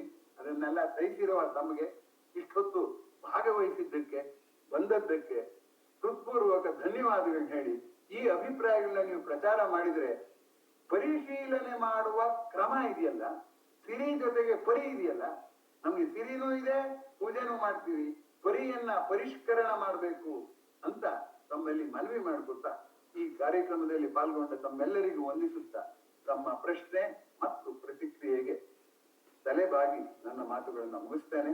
ಎಲ್ಲರಿಗೂ ನಮಸ್ಕಾರ. ಮುಂದಿನ ವಾರ ಪರ್ವ ಮುಗಿದಲ್ಲ, ಮುಂದಿನ ವಾರ ಯಥಾ ಪ್ರಕಾರ ಯಾವುದು ನಮ್ಮ ಲೀಲಾ ಜಾಲನ್ಯಾಸದ ಆಚಾರ ವಿಚಾರದ ಲೀಲಾ ಜಾಲನ್ಯಾಸ ಮುಂದುವರಿಯುತ್ತೆ. ಇವತ್ತು ಒಂದ್ ಸ್ವಲ್ಪ ಬಿಡುವು ಕೊಟ್ಟು ಮಧ್ಯದಲ್ಲಿ ಇದೊಂಥರ ಬೇರೆನೂ ಇರುತ್ತೆ ಅಂದ್ಬಿಟ್ಟು ಸರ್ವಜಾಲನ್ಯಾಸ ಮಾಡ್ಬೇಕು ಅಂತ ಮಾತನಾಡಿಸಿದ ಗಣೇಶ ಗಿಡೆ ಅವರಿಗೆ, ಭಾಗವಹಿಸಿದ ನಿಮಗೆ ನಾನು ಆಭಾರಗಳನ್ನು ಸಲ್ಲಿಸುತ್ತೇನೆ. BS ಸೋಮಶೇಖರ್ ಅವರು ಮಾತಾಡೋಕೆ ರೆಡಿಯಾಗಿದ್ದಾರೆ. ನಮಸ್ಕಾರ ಸರ್. ನಮಸ್ತೆ ಸರ್. ತುಂಬಾ ಅದ್ಭುತವಾಗಿತ್ತು ಸರ್ ಇಷ್ಟು. ಯಾಕಂದ್ರೆ ನನಗೆ ಈ ಇನ್ನೊಂದು ಲಕ್ಷ್ಮಿಯ ಈ ರೂಪಗಳು ಗೊತ್ತೇ ಇರಲಿಲ್ಲ ಅಂತ ಹೇಳ್ಬೋದು. ಹೆಚ್ಚು ಕಡಿಮೆ ಎಲ್ಲ ನೀವು ಸರಳವಾಗಿ ತಾವು ಹೇಳಿದ್ದು ಬಹಳ ಸೊಗಸಾಗಿ ಅರ್ಥ ಆಯ್ತು. ತುಂಬಾ ಚೆನ್ನಾಗಿತ್ತು ಸರ್. ಧನ್ಯವಾದಗಳು. Thank you sir. ಇನ್ಯಾರಾದರೂ ಪ್ರತಿಕ್ರಿಯೆ, ಪ್ರಶ್ನೆ? ಆಮೇಲೂ ಹಾಕೋಕೆ ಅವಕಾಶ ಇದೆ ಅಂತ ಹೊಸಬರಿಗೆ ನಾನು ನೆನಪು ಮಾಡ್ಕೊಡೋಕೆ ಇಷ್ಟಪಡ್ತೇನೆ. ಆಚಾರ ವಿಚಾರ ಉಚ್ಚಾರದ ವಾಟ್ಸ್ಆಪ್ ಗ್ರೂಪ್ ಇದೆ. ಅಲ್ಲಿ ಈ ಚರ್ಚೆಯಲ್ಲಿ ನಿಮ್ಗೆ ಆಮೇಲೆ ಹೊಡೆದಿದ್ದನ್ನು ಬೇಕಾದ್ರೆ ಹಾಕ್ಬೋದು, ಪ್ರಶ್ನೆನೂ ಹಾಕ್ಬೋದು, ಪ್ರತಿಕ್ರಿಯೆನೂ ಹಾಕ್ಬೋದು. ಕೆಲವರು ಹಾಕಿದವರಿಗೆ ಅಭಿನಂದನೆಗಳು. ಹಾಕೋದಕ್ಕೆ ಸಂಕೋಚ ಪಟ್ಕೊಂಡಿರೋರಿಗೆ ಸಂಕೋಚ ಬಿಡಿ. ನಾವೆಲ್ಲ ಬೇರೆ, ನೀವೆಲ್ಲ ಬೇರೆ, ಬೇರೊಂದೇ. ನಮ್ಮಿಬ್ಬರ ಆಲೋಚನೆಯೂ ಒಂದೇ. ಆದ್ರೆ ಭಾರತೀಯ ಭಾಷೆಯೇ ಬೇರೆ, ಪಾಶ್ಚಿಮಾತ್ಯ ಭಾಷೆಯೇ ಬೇರೆ, ಭಾರತೀಯ ಆಲೋಚನಾ ಕ್ರಮವೇ ಬೇರೆ. ಅಲ್ಲಿ ಆಲೋಚನಾ ಕ್ರಮ ಇಲ್ಲಿ ಇಂಪೋಸ್ ಮಾಡ್ಬಿಟ್ಟು ನಾವೆಲ್ಲ ತಪ್ಪು ತಿಳ್ಕೊಂಡ್ಬಿಟ್ಟಿದೀವಿ.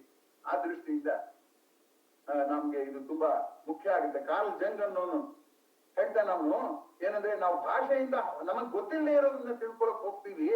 ಆದ್ರೆ ಗೊತ್ತಿರುವ ಭಾಷೆ, ಗೊತ್ತಿಲ್ಲದೆ ಇರೋದು ತಿಳ್ಕೊಳ್ಳೋದ್ರ ಭಾಷೆ ಎರಡು ಹೊಂದಾಣಿಕೆ ಆಗಿದ್ರೆ ಗೊಂದಲಗಳ ಹೆಚ್ಚಿಗೆ ಸೃಷ್ಟಿಯಾಗುತ್ತೆ ಅಂತ ಜಂಗ್ ಹೇಳ್ತಾನೆ. ಹಾಗೆ ಈ ನಮ್ಗೇನಾಗಿದೆ ಅಂದ್ರೆ ಕಣ್ಣು ಪಾಶ್ಚಿಮಾತ್ಯವಾದದ್ದು, ಭಾಷೆ ಭಾರತೀಯವಾದದ್ದು ಮಿಸ್ಮ್ಯಾಚ್ ಆಗಿದೆ ಅನ್ನುವಂಥದ್ದನ್ನ ನಿಮ್ಗೆ ಅನ್ಸಿದ್ರೆ ಈ ಉಪನ್ಯಾಸ ಸಾರ್ಥಕ ಅಂತ ಅನ್ಕೊಂಡಿದ್ದೀನಿ. ತಮ್ಮ ಮುಂದಿನ ಪ್ರತಿಕ್ರಿಯೆಗೆ. ಇವತ್ತು ನಾನು ಕಡಿಮೆ ಜನ ಬಂದಿದ್ದಕ್ಕೆ ನಂಗೆ ಏನು ಬೇಜಾರಿಲ್ಲ. ಬಂದವರು ನೀವು ಸಂತೋಷ ಪಟ್ಟಿದ್ರೆ ಸಂತೋಷ. ಹೇಳಿ, ಪ್ರತಿಕ್ರಿಯೆ, ಪ್ರಶ್ನೆ.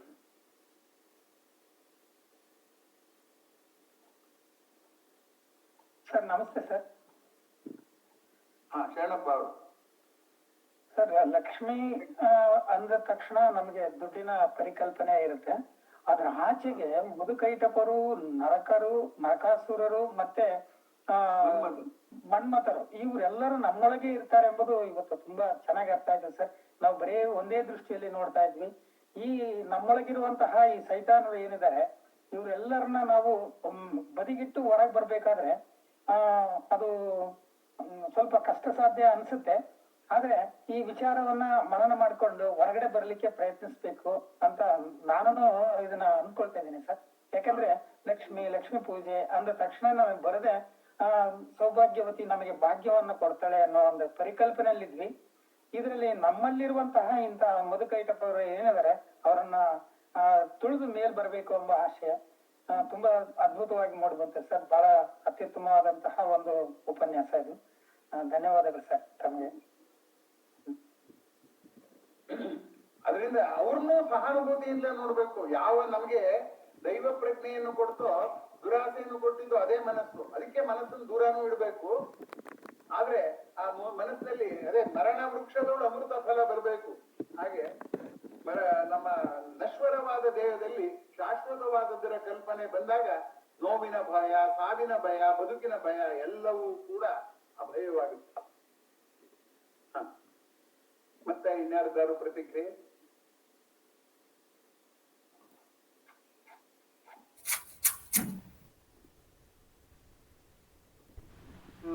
ಗುರುಜಿ ನಮಸ್ತೆ. ಹೇಳಿ. ಸಂತೋಷ್ ಕುಮಾರ್ ಇಲ್ಲ ಗಣೇಶ್ ಹೇಳಿ. ಸಂತೋಷ್ ಕುಮಾರ್ ವಾಪಸ್ ತಗೊಂಡ್ಬಿಟ್ರು. ಹೇಳಿ, ಇಬ್ರಲ್ಲಿ ಒಬ್ರು ಹೇಳಿ. ಅಧ್ಯಾತ್ಮ ರಾಮಾಯಣದ ಬಗ್ಗೆ ಹೇಳಿದ್ರಲ್ಲ, ಅದನ್ನ ಬರೆದವರು ಯಾರು, ಅಂದ್ರೆ ಪೂರ್ತಿ ಯಾವ ಕಾಂಟೆಕ್ಸ್ಟ್ ಅಲ್ಲಿ ಇದೆ? ನನಗೆ ನೆನಪಿಲ್ಲ. ತುಂಬಾ ರಾಮಾಯಣಗಳಿದೆ. ಅಧ್ಯಾತ್ಮ ರಾಮಾಯಣ ಅಂತ ಒಂದಿದೆ, ಆನಂದ ರಾಮಾಯಣ ಅಂತ ಒಂದಿದೆ. ಹಾಗಾಗಿ ಅವರು ಕಥೆಯನ್ನ ರೂಪಕವಾಗಿಸ್ಬಿಡ್ತಾರೆ. ಈಗ ನೋಡಿ, ರಾವಣನಿಗೆ 10 ತಲೆ ಇತ್ತು ಅಂದ್ರೆ ಅಷ್ಟು ಜಾಣ ಅವನು ಪ್ರಕೃತಿಯನ್ನೇ ಲೂಟಿ ಮಾಡೋ ಅಷ್ಟದಿಕ್ಪಾಲಕರನ್ನು ಕಟ್ಟಾಕುವಂತ ಜಾಣ. ನಮ್ಮ ವಿಜ್ಞಾನ ಮತ್ತು ತಂತ್ರಜ್ಞಾನ ತುಂಬಾ ಜಾಣನಾದ ರಾವಣ. ಇದು ಗಮನಿಸ್ಬೇಕಾದ್ದು. ಆ ರಾವಣ ಏನ್ ಹೇಳ್ತಾನೆ ಅಂದ್ರೆ, ನಿನ್ ರಾಮನ ಹತ್ರ ಏನ್ ಗತಿ ಇದೆ, ಅವನ್ ಹಿಂದೆ ಯಾಕೆ ಹೋಗ್ತೀಯ, ನಾನ್ ಹತ್ರ ಬಾ ನೋಡು, ನನ್ನ ರಾಜ್ಯದಲ್ಲಿ ಏನೆಲ್ಲ ಇದೆ ಅಂತ ಹೇಳ್ತಾನೆ. ಆ ದೃಷ್ಟಿಯಿಂದ ಆ ಮೆಟಫರಿಕ್ ಆಗಿ ನೋಡುವಂತಹ ಒಂದು ಗುಣದ ಆನಂದ ರಾಮಾಯಣದ ಕರ್ತೃ ಯಾರು ಅಂತ ನಂಗೆ ನೆನಪಿಲ್ಲ. ಬಟ್ ಅದನ್ನ ಪೂರ್ತಿ ಓದಿದೆ. ಆನಂದ ರಾಮಾಯಣ ಓದಿದ್ದೀನಿ, ಅಧ್ಯಾತ್ಮ ರಾಮಾಯಣ ಓದಿದ್ದೀನಿ.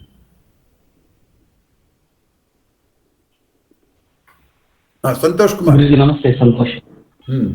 ಗುರುಜಿ ಉಪನ್ಯಾಸ ಅದ್ಭುತವಾಗಿತ್ತು.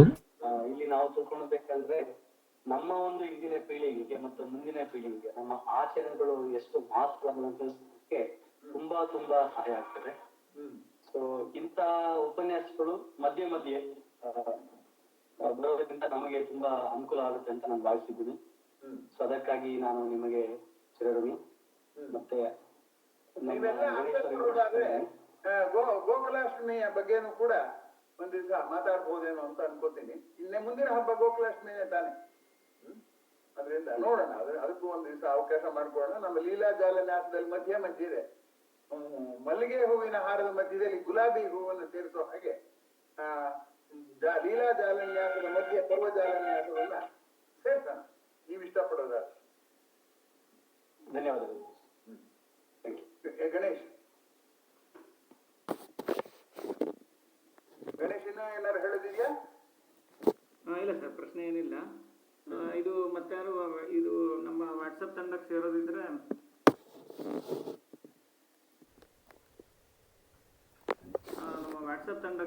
ಅದನ್ನ ಲಿಂಕ್ ಅನ್ನು ಹಾಕಿದ್ದೀನಿ. ಆಸಕ್ತಿ ಇರೋ ಅದನ್ನ ಕ್ಲಿಕ್ ಮಾಡಿ ಬರ್ಬೋದು ಅಂತ ಹೇಳ್ತೇನೆ. ಮತ್ತೆ ಯಾರು ಪ್ರಶ್ನೆ ಇದ್ರೆ ಕೇಳ್ಬೋದು.